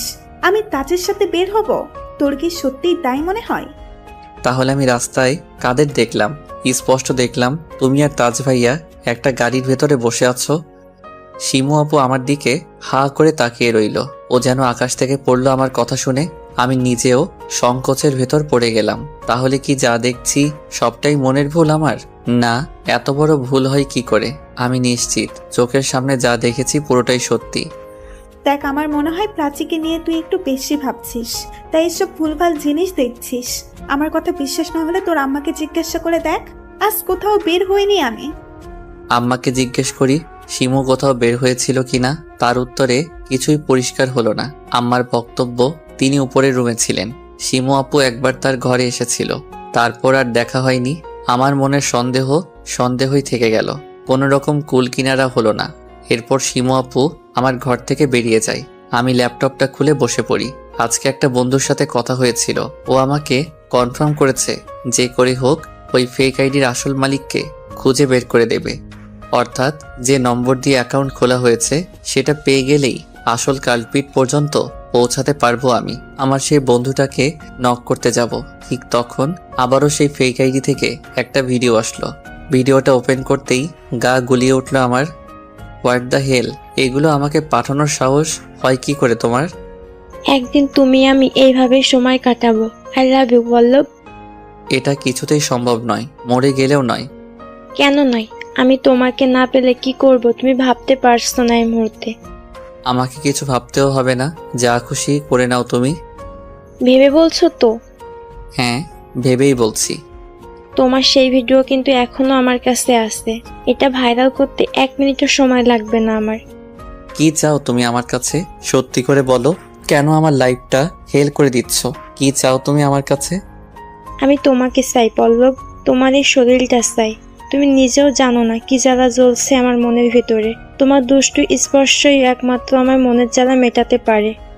আমি জানি তুমি যেই হও না কেন, তুমি নিশ্চয়ই কোনো মেয়ে, একজন ভালো মেয়ে হয়ে এরকম নির্লজ্জের মতো কথা বলছো কি করে? আমার তোমার জন্য সব বিসর্জন করে দিয়েছি পল্লব। যেদিন তোমার সাথে প্রথম দেখা হয়েছে সেদিন তোমার ভালোবাসার লোভে পড়ে গেছি। না, এই ভালোবাসা শুধু মনের নয়, তোমার থেকেও তোমার পুরুষত্বকে বেশি ভালোবেসে ফেলেছি আমি। জানো তো, তোমার মতো দুটো পুরুষ হয় না। তুমি নিজেও জানো না তুমি কি। Shut up, just shut up. আর একটা কথা বলবে না তুমি। তার মানে তুমি আমার কথা মানবে না, তাই তো? প্রশ্নই আসে না। ঠিক আছে, তাহলে আমার আর কিছু করার নেই। নিজের চূড়ান্ত সর্বনাশের জন্য প্রস্তুত থেকো। ল্যাপটপটা অফ করে বিছানার এক কোণায় ছুঁড়ে মারলাম। ইচ্ছে করছে ভেঙে ফেলি এটা। না জানি সে কি করতে চলেছে। এই ভিডিওটা একবার ফাঁস হয়ে গেলে তখন কি হবে ভেবেই ভয়ে হাত পা ঠান্ডা হয়ে আসছে। একদিকে আসন্ন বিয়ে, অন্যদিকে শিমু আপুর প্রেগনেন্সি, তার উপর এই ভিডিওর উপদ্রব। জানি না সেদিন রাতে কে এই কাজ করেছিল। একবার যদি তাকে খুঁজে বের করতে পারি, তার সাথে কি করব আমি নিজেও ভাবতে পারছি না। এসব ভাবনার মধ্যে আমার বন্ধুর ফোন কল আসলো। হ্যাঁ গুঞ্জন, বল। কিছু করতে পেরেছিস ভাই? প্রসেসিংয়ে আছে, খুব তাড়াতাড়ি হয়তো পেয়ে যাব। একটু ভালো করে ট্রাই কর, আমাকে বাঁচা ভাই। চিন্তা করিস না, আশা করি 2-1 দিনের ভেতরে একটা ভালো খবর দিতে পারবো। জাস্ট একবার তার নাগালে পাই, দেখ তারপর কি করি। গুঞ্জন ফোনটা কেটে দিল। আমি হাসপাতালে ফোন দিয়ে জানতে পারি প্রাচীকে খুব তাড়াতাড়ি রিলিজ করে দেওয়া হবে। আর ভাইয়া নাকি হাসপাতাল থেকে সোজা বাড়িতেই আসছে। ভাবি আম্মাকে বলতে লাগলো। এরপর সন্ধ্যাবেলা আমি একটা চায়ের কাপ হাতে বারান্দায় দাঁড়িয়ে আছি। আকাশের কোণায় ভারী মেঘ জমেছে, মনে হচ্ছে একটু পরে বৃষ্টি হবে। দাঁড়িয়ে দাঁড়িয়ে বৃষ্টি দেখার প্রতি বরাবরই নেশা কাজ করে, তাই মনে মনে কামনা করছি যেন বৃষ্টি হয়। নিজের মনের সমস্ত দুশ্চিন্তা, হতাশা বৃষ্টির জলের সাথে ভাসিয়ে দেয়া যাবে। হঠাৎ অনুভব করলাম কেউ আমার কাঁধের পেছনে হাত রেখেছে। ভাইয়া আমাকে কিছু বলার সুযোগ না দিয়েই আমার শার্টের কলার ধরে টানতে টানতে নিয়ে যেতে লাগলো। ভাইয়ার এই অগ্নিরূপ কখনো দেখিনি আমি। বেশ ভয় লাগছে আমার। আমাকে ঘরের ভেতরে ধাক্কা দিয়ে ঢুকিয়ে দরজাটা বন্ধ করে দিল। তারপর নিজের মোবাইলটা বের করে আমার চোখের সামনে ধরলো। সর্বনাশ, যা ভয় পেয়েছিলাম তাই হলো। আর শেষ রক্ষা হলো না আমার। সেই ব্যক্তি ভাইয়ার কাছে ভিডিওটা পাঠিয়ে দিয়েছে, যেখানে স্পষ্ট দেখা যাচ্ছে আমি কারোর সাথে শারীরিক সম্পর্ক করছি। যদিও এখানে শিমু আপুর মুখটা বড্ড অস্পষ্ট, শুধু আমাকেই বোঝা যাচ্ছে। এর কারণ কি আজও বুঝে উঠতে পারিনি আমি। আমি ভাইয়াকে কিছু বলতে যাব, ঠিক তখন আমার গালে সপাটে এক চড় বসিয়ে দিল। একটা প্রচণ্ড ধাক্কা খেয়ে মেঝেতে পড়ে যাই আমি। তারপর ভাইয়া আমাকে উদ্দেশ্য করে বলে উঠল, আজ তোকে শেষ করে দরকার হলে জেলে যাব আমি, কিন্তু তোর মতো কুলাঙ্গারের কোনো প্রয়োজন নেই আমাদের। ওর চোখ থেকে যেন আগুন ঝরছে। ভয়ে সেই দিকে তাকানোর সাহস হচ্ছে না আমার। কি হলো পল্লব, এইভাবে তাকিয়ে আছিস কেন? ভাইয়ার কথায় ঘরের ভিতর থেকে বেরিয়ে এলাম আমি। সত্যি সত্যি এরকম কিছু ঘটলে আর রক্ষা থাকবে না আমার। ভিডিওটার ভয় এতটাই তাড়া করে বেড়াচ্ছে আমায়, সব সময় উল্টাপাল্টা কিছু না কিছু ভাবছি। হ্যাঁ বলো ভাইয়া। একটা ভালো খবর আছে, কালকেই প্রাচী বাড়ি ফিরবে। ও আচ্ছা। তুই খুশি হসনি এটা শুনে? কেন হবে না, কি যে বলো না তুমি। এবার ভাবছি যত তাড়াতাড়ি সম্ভব তোদের দুজনের বিয়েটা দিয়ে দেব। ভাইয়া একটা কথা বলি তোমায়। বল। তোমরা এই বিয়ের ব্যাপারটা এখন ঝেড়ে ফেলতে পারো না মাথা থেকে? আমি এই সময়ে প্রিপেয়ার্ড নই। কিসের প্রিপারেশন? তুই আর প্রাচী জাস্ট কাবিন করে রাখবি এখন। এরপর যখন খুশি সংসার করবি। তোকে দিয়ে তো কেউ এখন জোর করে সংসার করাচ্ছে না। কিন্তু কোনো কিন্তু নয়। দেখ, তোর ভাবি, আম্মা, আব্বা, এমনকি আমরা সবাই চাই কাবিনটা যত তাড়াতাড়ি হোক। তুই হয়তো জানিস না, আম্মাই কিন্তু প্রথমে তোর ভাবি আর আমার কাছে প্রস্তাবটা রেখেছে। তুই এখন শেষ সময় এসে সবটা ভেঙে দিস না। ভাইয়া এই বলে বেরিয়ে গেল। পরিস্থিতি দিন দিন জটিলতর রূপ নিচ্ছে। প্রাচী এখন অসুস্থ। এই সময়ে ও সত্যিটা জানতে পারলে না জানি কি ঘটবে। তখন সব দোষ আমার আর শিমু আপুর ঘাড়ে এসে পড়বে। শিমু আপু এখন নির্বিঘ্নে এই বাড়িতে থাকতে পারছে, কিন্তু সবটা জানাজানি হয়ে গেলে ওর এই বাড়িতেও স্থান হবে না।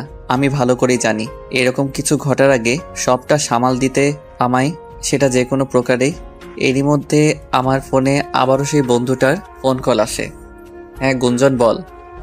নাম্বার পেয়ে গেছি পল্লব। সত্যি? হ্যাঁ, এই নাম্বার দিয়ে ফেক অ্যাকাউন্ট খোলা হয়েছিল। আমি বলছি তুই টুকে রাখ। গুঞ্জনের থেকে নম্বরটা নিলাম। ব্যাস, এবার আর কিছু সময়ের অপেক্ষা। এই নম্বরই আমাকে আসল কালপিট পর্যন্ত পৌঁছে দেবে। নম্বরে ডায়াল করার আগে নিজের সিমটা চেঞ্জ করে নিলাম, যাতে কেউ আমাকে চিনতে না পারে। ফোনটা হাতে নিয়ে গুঞ্জনের দেওয়া নম্বরটা ডায়াল করতে থাকি, কিন্তু মুহূর্তেই হতাশ হতে হলো আমাকে। নম্বরটা নট রিচেবল বলছে। এবার এই নম্বরের আসল মালিককে খুঁজে বের করব কি করে আমি। উপায়ন্তর না পেয়ে গুঞ্জনের কাছে আবারও ফোন দিলাম। ভাই, এটা তো ব্লান্ডার হয়ে গেল। কি হয়েছে? নম্বরটা নট রিচেবল বলছে, এখন কি করব আমি? ও, এই ব্যাপার। তুই একটা কাজ করতে পারিস, কয়েকটা দিন ওয়েট কর। নাম্বার আর কতদিন বন্ধ রাখবে, ঠিক খুলতেই হবে। আমার হাতে অপেক্ষা করার মতো এত সময় নেই গুঞ্জন, তুই প্লিজ হেল্প কর আমায়। দেখ, আমি কতটা কাঠখড় পুড়িয়ে এই নাম্বার জোগাড় করতে হয়েছে সেটা আমি একমাত্র জানি। এখন যদি নাম্বার নট রিচেবল বলে, কি করতে পারি আমি? আমার মাথায় একটা প্ল্যান এসেছে। তুই হেল্প করলে কাজটা একটু তাড়াতাড়ি করতে পারবো, আর তুই হেল্প না করলেও এখন এটাই করতে হবে আমায়। কি প্ল্যান? আমরা এই নম্বর থেকে ইউজারের সমস্ত ডাটা তো বের করতেই পারি, আর সেখানে থেকেই সব বেরিয়ে আসবে। এত সহজ নয় রে বিষয়টা। এভাবে কারোর ব্যক্তিগত ডাটা কালেকশন করা যায় না, খুব টাফ সেটা। হ্যাঁ, আমি জানি টাফ, অসম্ভব তো নয়। আমার সিম অফিসে একজন পরিচিত লোক আছে, ওর কাছে সাহায্য চাইতে পারি আমরা। হ্যাঁ, তুই বললেই সে করে দেবে। ছেলের হাতের মোয়া নাকি? যাই হোক না কেন ভাই, এটা করতেই হবে আমায়। তুই নিজেও জানিস না আমার এটা জানা কতটা জরুরি। আমাকে যে করেই হোক আসল কালপিট অব্দি পৌঁছাতেই হবে। আমিও জানতে চাই কে পেছন থেকে এত বড় সর্বনাশ করতে চাইছে আমার, কি চাইছে সে। তোর কথা কিছুই বুঝতে পারছি না আমি। কি হয়েছে আমায় বল। আমি গুঞ্জনকে সবটা খুলে বললাম, আমার আর শিমু আপুর শারীরিক সম্পর্কের কথা, ওর প্রেগনেন্সি, আমাকে ভিডিওর মাধ্যমে ব্ল্যাকমেইল, সবকিছু। গুঞ্জন সবটা শুনে আমাকে হেল্প করার আশ্বাস দিল, আর এটাও কথা দিল সব রকম পরিস্থিতিতে আমার পাশে থাকবে। সত্যি ওর মতো একজন বন্ধু পাওয়া ভাগ্যের ব্যাপার। আমরা দুজনে সিদ্ধান্ত নিলাম আগামীকাল সকালে উঠেই সিম অফিসে যাব, তারপর সেখানে গিয়েই বাদবাকি কাজ হবে। আজ ইচ্ছে করেই নিজে সেই ফেক আইডিতে নক দিলাম। সে হয়তো একটু বেশি অবাক হবে আমার আচরণে। এই মুহূর্তে এটাই করতে হবে আমায়। তাকে হাতে নাতে ধরার আগে নিজের অনুকূলে রাখতে হবে, যাতে নতুন করে আমার ক্ষতি করার কোনো সুযোগ না পায়। বিষয়টা অনেকটা টোপ দিয়ে মাছ ধরার মতো, আর এই বুদ্ধিটা আমার নয়, গুঞ্জনের। প্রথমে টাইপ করি। কি করছো, ঠিক আছো তো? আমি ঠিকই আছি, কিন্তু কি ব্যাপার বলো তো? আজ তুমি নিজে থেকে নক দিলে আমায়, মতলবটা কি? মতলব কিছুই না, তোমার খোঁজ নিতে ইচ্ছে করলো আজ একটু। মজা করছো আমার সাথে? একদমই না। সত্যি? আজকেও ভিডিওটা দেখলে আমার? হ্যাঁ, তোমাকে না দেখে থাকা সম্ভব? আর এইভাবে দেখতে কার না ভালো লাগে? ইচ্ছে করছে সবসময় দেখতে থাকি। তাই নাকি? যখন তোমার সামনে ধরা দেব তখন কি করবে তুমি? পালিয়ে যাওয়া চলবে না কিন্তু। কেন পালাবো? তোমাকে পুরোপুরি করে পাওয়ার জন্য সে কবে থেকে ব্যাকুল আমি। কেন পালাবো? যেদিন প্রথম দেখা হবে অনেক কষ্ট দেব তোমায়, যা সারা জীবনেও ভুলতে পারবে না। সেটাই আমার জন্য পরম প্রাপ্তি। আমার কষ্ট আর যন্ত্রণার বিনিময়ে যখন তোমার মুখে আনন্দের হাসি ফুটবে, সেটা চেয়ে চেয়ে দেখবো আমি। তোমার সমস্ত হিংস্রতা সেদিন আমাকে উজাড় করে দিবে। ভেবে বলছো তো? আমি হিংস্রের থেকেও হিংস্রতর, যার পরিধি তোমার সমস্ত ধারণা ছাপিয়ে বহুদূর পর্যন্ত বিস্তৃত। আমি প্রস্তুত, শুধু একবার ধরা দাও আমার সামনে। তোমার দেহের ভাঁজে ভাঁজে সমস্ত অঙ্গ প্রত্যঙ্গের সাথে নতুন করে পরিচিত হব আমি। আমরা চাইলে এখনো কিন্তু একে অপরের এই মনের ইচ্ছে পূরণ করতে পারি। কিভাবে? ভিডিও কলে এসো, আজ আমাকে নতুন করে আবার দেখাবো তোমায়। একে অপরের সাথে ভার্চুয়াল ভালোবাসা বিনিময় করব। এটা বলার পরে অপর পাশের আইডিটা চুপ হয়ে গেল। তার তরফ থেকে আর রিপ্লাই আসলো না। চেক করে দেখলাম আবারও ব্লক করে রেখেছে আমায়। হয়তো আমার চালাকিটা ধরতে পেরেছে। আসলে এইভাবে ধরা যাবে না তাকে, আমাকে বাঁকা রাস্তাতেই হাঁটতে হবে। আমি তার রেসপন্সের জন্য ওয়েট না করে ল্যাপটপটা অফ করে শুয়ে পড়লাম। পরের দিন সকালবেলা গুঞ্জন আর আমি সিম অফিসে গেলাম। এদিকে ভাইয়া হাসপাতালে গিয়েছে প্রাচীকে বাসায় নিয়ে আসার জন্য। আমারও যাবার কথা ছিল, কিন্তু কাজের বাহানা দিয়ে আটকে দিলাম। সিম অফিসে পৌঁছাতে পৌঁছাতে বেশ খানিকটা সময় লেগে গেল আমাদের। সেখানে আমার পরিচিত ব্যক্তি অর্থাৎ আকাশ ভাইয়ের সাথে কথা বলি। উনি আমাদের বসতে বললেন। এইভাবে অনেকটা সময় কেটে গেল। জানি না আজ এখানে এসে কতটা সফল হব। ভীষণ দুশ্চিন্তা হতে লাগলো আমার। একটু পরে আমাদের ভেতরে ডেকে পাঠানো হলো। আকাশ ভাই আমাকে উদ্দেশ্য করে বললেন, এটা তো কোনো পুরুষ ব্যক্তির সিম, কিন্তু তুমি আমাকে যে প্রবলেমের কথা বললে তাতে তো এটা হবার কথা নয়। কি বললেন? কোনো পুরুষের সিম এটা? কই দেখি তো। এই যে দেখো, উইজারের নাম শফিকুদ্দিন তাজ। তাজ ভাইয়া? মাই গড, তার মানে তাজ ভাইয়ার নম্বর এটা? কিন্তু উনি আমার সাথে এমনটা কেন করতে যাবেন? তাহলে শিমু আপুর কোনো যোগাযোগ নেই তো এর সাথে? এমনটা তো হতেই পারে, তাজ ভাইয়ার সিমও ইউজ করে।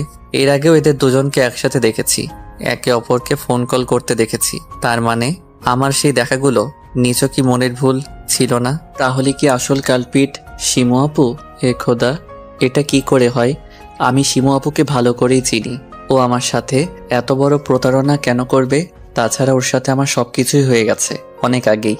যদি এই আইডির মালিক শিমু আপুই হবে, আমায় কেন এভাবে উদগ্রীব হয়ে বারবার পেতে চাইবে? নাকি এটা কোনো আইওয়াশ, যাতে আমি কারোর কোনো পরিকল্পনা ঘুণাক্ষরেও ধরতে না পারি? সেই কারণে আমাকে বিভ্রান্ত করার জন্য এগুলো বলা হয়। কিন্তু শিমু আপুর উদ্দেশ্যটা কি? ওর কি লাভ হচ্ছে এগুলো করে? না, সত্যি কিছু বুঝতে পারছি না আমি। আমাদের সন্তান বড় হচ্ছে ওর গর্ভে। আমার কিছুতেই নিজের মনকে এটা বিশ্বাস করাতে পারছি না। সবকিছুর পেছনে শিমু আপু আছে, নিজের থেকে বেশি বিশ্বাস করি আমি ওকে। কিন্তু এটাও তো ঠিক, ফোন নম্বরটা তাজ ভাইয়ের, আর তাজ ভাইয়ার সাথে একমাত্র শিমু আপুরই যোগাযোগ থাকার কথা। জানি না কার মনে কি চলছে, তবে আমাকে যত দ্রুত সম্ভব আসল কালপিটকে ধরতেই হবে। আমাকে অন্ধকারে রেখে অনবরত ব্ল্যাকমেইল করে যাবে, এটা হতে পারে না। কি হলো এখন? এত কি ভাবছিস? যা জানার ছিল জানা হলো তো। এখনো ক্লিয়ার হলো না কিছুই। কোথায় ক্লিয়ার হলো না? শেষ পর্যন্ত ছেলে বেরোলো, কোনো ছেলে তোর পেছনে লেগেছে। কি বলছিস? পাগল হলি নাকি? এই সময়ে ইয়ার কি ভালো লাগছে না একদম।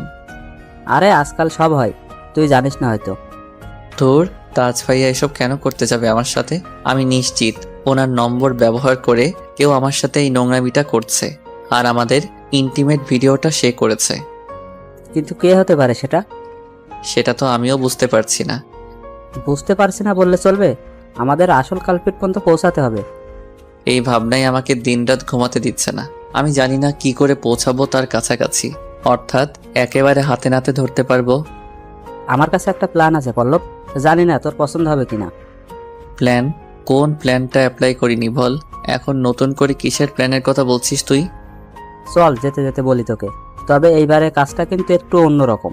অন্যরকম বলতে তোকে এমন কিছু করতে হবে যা তুই হয়তো করার কথা ভাবতেও পারিসনি আগে। গুঞ্জন কি প্ল্যানের কথা বলছে আমি জানি না। সিম অফিসের আকাশ ভাইয়ের থেকে বিদায় নিয়ে রাস্তায় বেরিয়ে পড়লাম আমরা। তারপর পরবর্তী পরিকল্পনা নিয়ে দুজন আলোচনা করি। বাসায় পৌঁছাতে পৌঁছাতে বিকেল হয়ে গেল। এসে দেখি প্রাচীকে বাসায় আনা হয়েছে। ও এখন প্রায় পুরোপুরি সুস্থ। সিমরান ভাবি ওর পাশে বসে আছে। আমি ভাবিকে খাবার দিতে বললে সে উঠে যায়। আমি প্রাচীর পাশে এসে বসলাম। এখন ঠিকঠাক তো? হ্যাঁ। যাক ভালো। কোথায় গিয়েছিলে তুমি? ফিরতে এত দেরি হলো? একটা জরুরি কাজে গিয়েছিলাম। জরুরি কাজ? কি এমন জরুরি কাজ পড়লো তোমার? আমি ভেবেছিলাম অন্তত তুমি আজকে আমাকে আনতে হসপিটালে যাবে। কেন, ভাইয়া গিয়েছিল তো? ভাইয়া আর তোমার যাওয়া এক হলো? মানে তোমাকে কিছু বলার নেই সত্যি? আমি কিছু বলতে যাব ঠিক তখন রান্নাঘর থেকে ভাবির গলার আওয়াজ ভেসে আসলো। আমি উঠে গেলাম। প্রাচীর ঘর থেকে বেরিয়ে যেতে যেতে একটা বিষয় খেয়াল করলাম। প্রাচী আমাকে এখন তুমি বলে সম্বোধন করছে, আর সাথে বলার ক্ষেত্রে যে জড়তা কাজ করত ওর, তার শিকে ভাগও নেই এখন। ইদানিং বড্ড অধিকার ফলিয়ে কথা বলছে আমার সাথে, যা আমার একদম ভালো লাগে না। খাবার দাবার খেয়ে নিজের ঘরে চলে আসি। তারপর দরজাটা বন্ধ করে ল্যাপটপ নিয়ে বসে পড়ি। ডাটা অন করে সেই ফেক আইডিতে ঢুকলাম।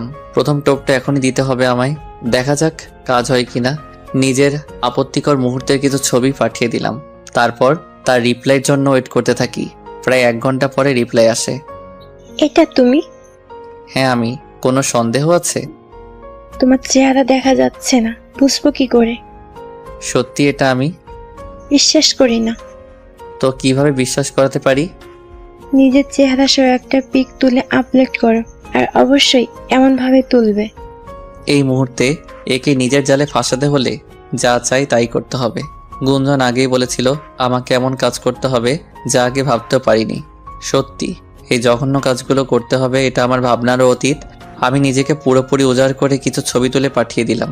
সে আমাকে দেখে পুরোপুরি অবাক, যেন ভাবতেই পারছে না আমি এটা করে দেখিয়েছি। আমার বিশ্বাস হচ্ছে না, সত্যি এটা তুমি? হ্যাঁ আমি। কাল ওভাবে আমাকে কিছু না বলে চলে গেলে কেন? আমি সত্যি বুঝতে পারিনি তুমি এতটা সিরিয়াস। এখন বুঝলে তো? হ্যাঁ, আমরা কিন্তু চাইলেই এক হতে পারি। কিন্তু তুমি আমাকে কি অ্যাকসেপ্ট করতে পারবে? ভুল বুঝবে না তো? ভুল বুঝবো না। দেখো, আমি জানি আমার যা প্রয়োজন একমাত্র হয়তো তুমিই দিতে পারবে। কি করে বুঝলে? তোমার আমার প্রতি এতটা আগ্রহ আমাকে বুঝতে সাহায্য করেছে। আমি কথা দিচ্ছি, তুমি যেই হও না কেন, আমি আমার সমস্ত রকমের ভালোবাসা শুধু তোমাকেই দেব। কিন্তু আমার যে ভয় হয়, তুমি আমায় একবার দেখলে পিছিয়ে যাবে না তো? ঠিক আছে, তারও উপায় আছে। কি উপায়? আজ রাতেই একে অপরের কাছাকাছি যেতে চাই আমরা। তবে আমি কথা দিচ্ছি, তোমার যদি আমার সামনে আসতে এতটাই সংকোচ, আমি দেখবো না তোমায়, নিজের চোখ বেঁধে রাখবো প্রয়োজন পড়লে। তারপর অন্ধকার ঘরে দুজন দুজনকে সারা রাত ভালোবাসবো। তোমার এতদিনের সমস্ত ইচ্ছে পূরণ করব আমি, সাথে নিজেরও। তুমি একটু বেশি তাড়াহুড়ো করে ফেলছো না? না, আমার আজকেই প্রয়োজন তোমায়, ভীষণ প্রয়োজন। আমি জানি না আজ কি হয়েছে আমার ভেতরে, তোমাকে বড্ড পেতে চাইছে। জানি না এরপরে কি হবে। তোমার প্রতি এমন অদ্ভুত আকর্ষণ হয়তো আর কখনো কাজ করবে না। না, এভাবে বলো না প্লিজ। আজ রাতেই আমরা মিলিত হব, তবে একটা শর্ত আছে। কি শর্ত? আমি নয়, তুমি আসবে আমার কাছে। আমি অন্ধকার ঘর রেডি করে রাখবো। তুমি এসে আমার সমস্ত ইচ্ছে পূরণ করে চলে যাবে। না তুমি আমার মুখ দেখবে, না আমি তোমার মুখ দেখব। শুধু আমাদের দুইজনের শরীরে একে অপরের অনুভব করবে। ঠিক আছে, তুমি বলো কোথায় আসতে হবে। আমি তোমার সব শর্তে প্রস্তুত। শুধু এইটুকু দেখো, আমার আপ্যায়নে যেন কমতি না পড়ে। না পড়বে না, তুমি আসো। সে আমাকে একটু পরে একটা অ্যাড্রেস পাঠিয়ে দেয়। আমাদের বাসা থেকে একটু দূরে একটা আবাসিক হোটেলে আজ রাতে তার সাথে সাক্ষাৎ হবে আমার। এক প্রকার উত্তেজনা কাজ করতে লাগলো নিজের ভেতরে। না, এটা শারীরিক কোনো উত্তেজনা নয়, মনের উত্তেজনা। পরিশেষে আজ নিজের অপরাধীকে হাতে নাতে ধরতে পারবো। রাত 10টার দিকে আমাদের হোটেলে দেখা করার কথা। আমি বাড়ি থেকে বেরিয়ে পড়ি। হোটেলের 205 নম্বর রুমে সে আমার জন্য অপেক্ষা করছে। আমি দরজার সামনে যেতেই একটা হাত আমাকে ভেতরে টেনে নিয়ে গেল। চারদিকে ঘুটঘুটে অন্ধকার, নিজের হাতটা পর্যন্ত দেখা যাচ্ছে না। সে আমাকে নিয়ে বিছানার উপরে বসালো। তারপর একটা কাপড় দিয়ে চোখ জোড়া শক্ত করে বাঁধলো আমার। আমি শুধু তার নিঃশ্বাসের শব্দ শুনতে পাচ্ছি, আর কিছু নয়। তার কোমল দেহ আমাকে জড়িয়ে ধরলো। তারপর ধীরে ধীরে আমাকে নিয়ে বিছানার উপরে শুয়ে পড়ে। আমি অনুভব করতে পারছি সে আমার শার্টের বোতামে হাত দিচ্ছে। একে একে শার্টের সমস্ত বোতাম খুলে ফেললো। তারপর আমার কপালে একটা আলতো চুমু দেয়। তার হাত আমার শরীরের সংবেদনশীল অঙ্গ প্রত্যঙ্গে বিচরণ করছে। মুহূর্তেই সারা শরীর মোচড় দিয়ে উঠল আমার। না, আর দেরি নয়, এবারেই মোক্ষম সুযোগ।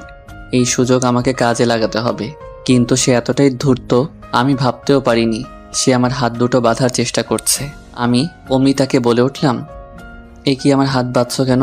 এভাবে আমার পুরো শরীর বেঁধে রাখলে যে কিছুই করতে পারবো না।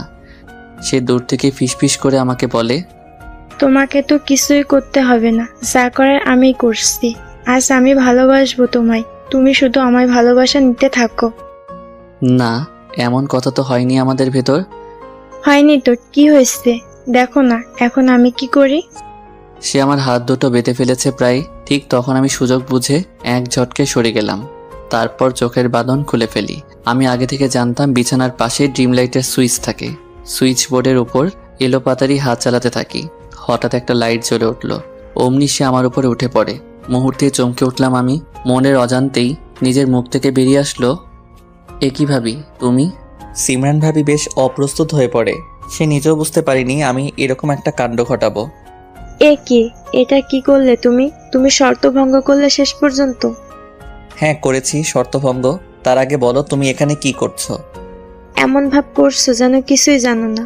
আমি জোর করে নিয়ে এসেছি তোমায় এখানে। তার মানে ওই ফেক আইডিটা তোমার ছিল? তুমি এতদিন ধরে ব্ল্যাকমেল করে আসছো আমায়? ছি ভাবি ছি, এটা না করলেও পারতে আমার সাথে।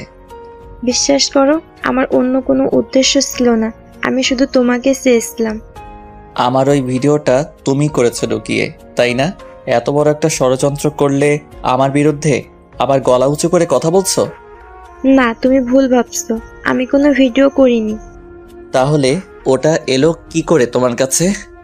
আমি জানি না, কেউ একটা ভিডিও আমার কাছে পাঠায়। আমি ভাবলাম তোমাকে এমনিতেই কনভিন্স না করতে পারলেও এই ভিডিওর ভয় দেখিয়ে যদি তোমাকে নিজের করে পেতে পারি। সিমরান ভাবির কথা শুনে আমি যেন আবারও চমকে উঠলাম। যেহেতু সে আমার কাছে হাতে নাতে ধরাই পড়ে গিয়েছে, তাহলে এখন তার মিথ্যে বলে কি লাভ? সত্যি কি ভিডিওটা ভাবি করেনি, অন্য কেউ করেছে? তাহলে কি শিমু আপু করেছে? কিন্তু শিমু আপুর এটা করে লাভটা কোথায়? আর ও আবার কিনা সেটা ভাবির কাছে পাঠিয়ে দিল। শিমু আপু মা হতে পারছিল না অনেক বছর ধরে। ও এক প্রকার নিজের অস্তিত্ব টিকিয়ে রাখার জন্য আমার কাছে সাহায্য চায়। আমি নিজের কথা না ভেবে ওকে সাহায্য করি। আমার দ্বারা শিমুল আপু অন্তঃসত্ত্বা হতে পেরেছে, যা এতগুলো বছর এত চেষ্টা করেও সম্ভব হয়নি।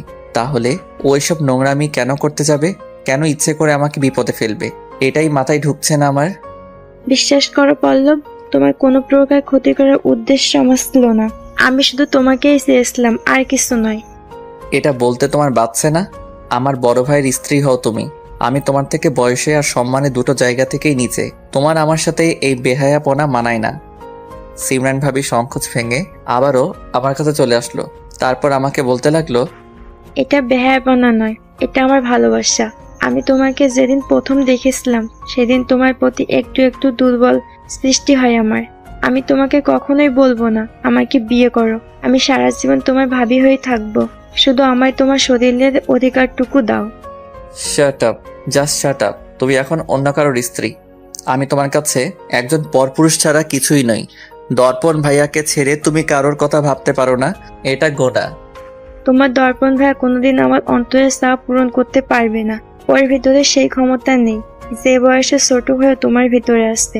জানো তো, সেই বিয়ের আগ থেকে তোমার মতন একজন শক্ত সামর্থ্য পুরুষ মনে মনে আশা করে রেখেছিলাম। কিন্তু আমার দুর্ভাগ্য দেখো, তোমার ভাইয়ার মতো একটা নপুংসক জুটেছে আমার কপালে। আমার ভাইয়ের বিষয়ে একটাও বাজে কথা বলবে না। আমি জানি ভাইয়া কতটা ভালোবাসে তোমায়, তোমার খেয়াল রাখে। আর তুমি কি না তার গীবত গাইছো আমার সামনে বসে? ঠিক আছে, আমি আর কখনো বলবো না এগুলো। সব ভুলে যাব। আজ রাতটা দুইজন একসাথে কাটাই, তারপর কাল থেকে সব ভুলে যাব। ভুলে যাব আমাদের দুইজনের ভিতরে কিছু হয়েছিল। না, এটা হয় না। আমাকে ক্ষমা করো। তুমি আমাকে যে দৃষ্টিতেই দেখো না কেন, আমার কাছে তুমি শুধুই আমার বড় ভাইয়ের বউ। আমি তোমার সাথে নোংরা কাজ করার কথা ভাবতেও পারি না। ভাবি আমাকে একটা ধাক্কা মেরে বিছানার উপর ফেলে দিল। তারপর আমার উপরে উঠে পড়ে। আমাদের দুজনের ঠোঁটের ব্যবধান মাত্র কয়েক সেন্টিমিটার। ভাবি ফিস করে বলতে লাগলো, প্লিজ আমায় নিরাশ করো না। এতটা কাছে এসে এভাবে চলে গেলে আমি তরপতে মরে যাব। তুমি ভাবতে পারছো না আমার মনের ভিতরে কি চলছে এখন। পায়ে পড়ি, এভাবে আমাকে ছেড়ে যেও না পল্লব। কয়েক মুহূর্তের জন্য ভুলে যাও আমি তোমার ভাবি। প্লিজ ছাড়ো আমায়, বড্ড অস্বস্তি লাগছে আমার। একটিবারের জন্য প্লিজ, আর কোনোদিন তোমার সামনে এই দাবি নিয়ে আসবো না। কিছু সময় সহ্য করো আমায়। না, অনুভব করতে পারছি ধীরে ধীরে সংযম হারাচ্ছি আমি। আর একটু দেরি হলে আজ বিরাট বড় ভুল হয়ে যেতে পারে আমার দ্বারা। একবার আমার ইন্দ্রিয় জাগ্রত হলে আর আটকে রাখতে পারবো না নিজেকে। এক ঝটকায় ভাবিকে সরিয়ে দিলাম। আমায় ক্ষমা করো ভাবি, তোমার যন্ত্রণাটা বুঝতে পেরেছি আমি। কিন্তু আমি কিছু করতে পারবো না। তবে কথা দিচ্ছি তোমার প্রবলেম আমি দূর করব। আমার ভাইয়াকে নিয়েই হ্যাপি থাকবে তুমি। এটা বলে শার্টটা হাতে নিয়ে রুম থেকে বের হয়ে যাই। তারপর সেটা গায়ে জড়াতে নিচের সিঁড়ির দিকে যেতে থাকি। সিঁড়ি থেকে নেমে নামার সময় একবার পেছন ফিরে তাকালাম। রুমের দরজাটা এখনো খোলাই আছে। রাতেই সিমরান ভাবি বাসায় চলে এসেছে। ভাগ্যিস ভাইয়া বাসায় নেই, নয়তো কি যে হয়ে যেত কে জানে। আমার জন্য যদি আমার ভাইয়ের সংসার ভাঙে সেটা কিছুতেই মানতে পারবো না। দর্পণ ভাইয়ার স্থান আমার কাছে নিজের বাবার থেকে কোনো অংশ কম নয়। আব্বা বেশিরভাগ সময়ে বাড়ির বাইরে থাকতো। ছোটবেলায় ওই কোলে পিঠে করে মানুষ করেছে আমায়। আমার সমস্ত চাওয়া মুখ ফুটে বলার আগেই পূরণ করেছে, এমনকি এখনও করে চলেছে। কোনো কিছুর বিনিময়ে আমি ওকে কষ্ট পেতে দেখতে পারবো না। জানালার পাশে দাঁড়িয়ে কথাগুলো ভাবছিলাম। দেখতে পেলাম শিমু আপু আর প্রাচী বাইরে কোথাও একটা বেরিয়ে যাচ্ছে। হঠাৎ একটা বিষয় মাথায় আসলো আমার। ঘর থেকে বেরিয়ে শিমু আপুর রুমের দিকে গেলাম। ওর প্রেগনেন্সি রিপোর্টটা আমার এখনো দেখা হয়নি। আমার জানি না কেন ওটা দেখার ইচ্ছে হলো। অন্তর থেকে একটা অদ্ভুত সাড়া পেলাম। শিমু আপুর ঘরে ঢুকে চারদিকটা খুঁজতে থাকি। দরজাটা বন্ধ করিনি, দরজা বন্ধ করে খুঁজতে বিবেকে বাজছিল। যদিও এইভাবে পারমিশন ছাড়া কারোর ব্যক্তিগত জিনিসে হাত দেওয়া ঠিক না। খুঁজতে খুঁজতে এক পর্যায়ে রিপোর্টটা ওয়ার্ড্রোপের ভেতরে পেয়ে গেলাম। তারপর বের করে এনে খুলতে লাগলাম দেখার জন্য। কাগজগুলোর দিকে তাকিয়ে ভড়কে গেলাম আমি। অদ্ভুত তো, এসব কি দেখছি আমি? হাসপাতালের ফাইলের ভেতরে তো প্রেগনেন্সির কোনো রিপোর্ট নেই, কতগুলো অন্য কাগজ। প্রেগনেন্সি রিপোর্ট কোথায় গেল তাহলে?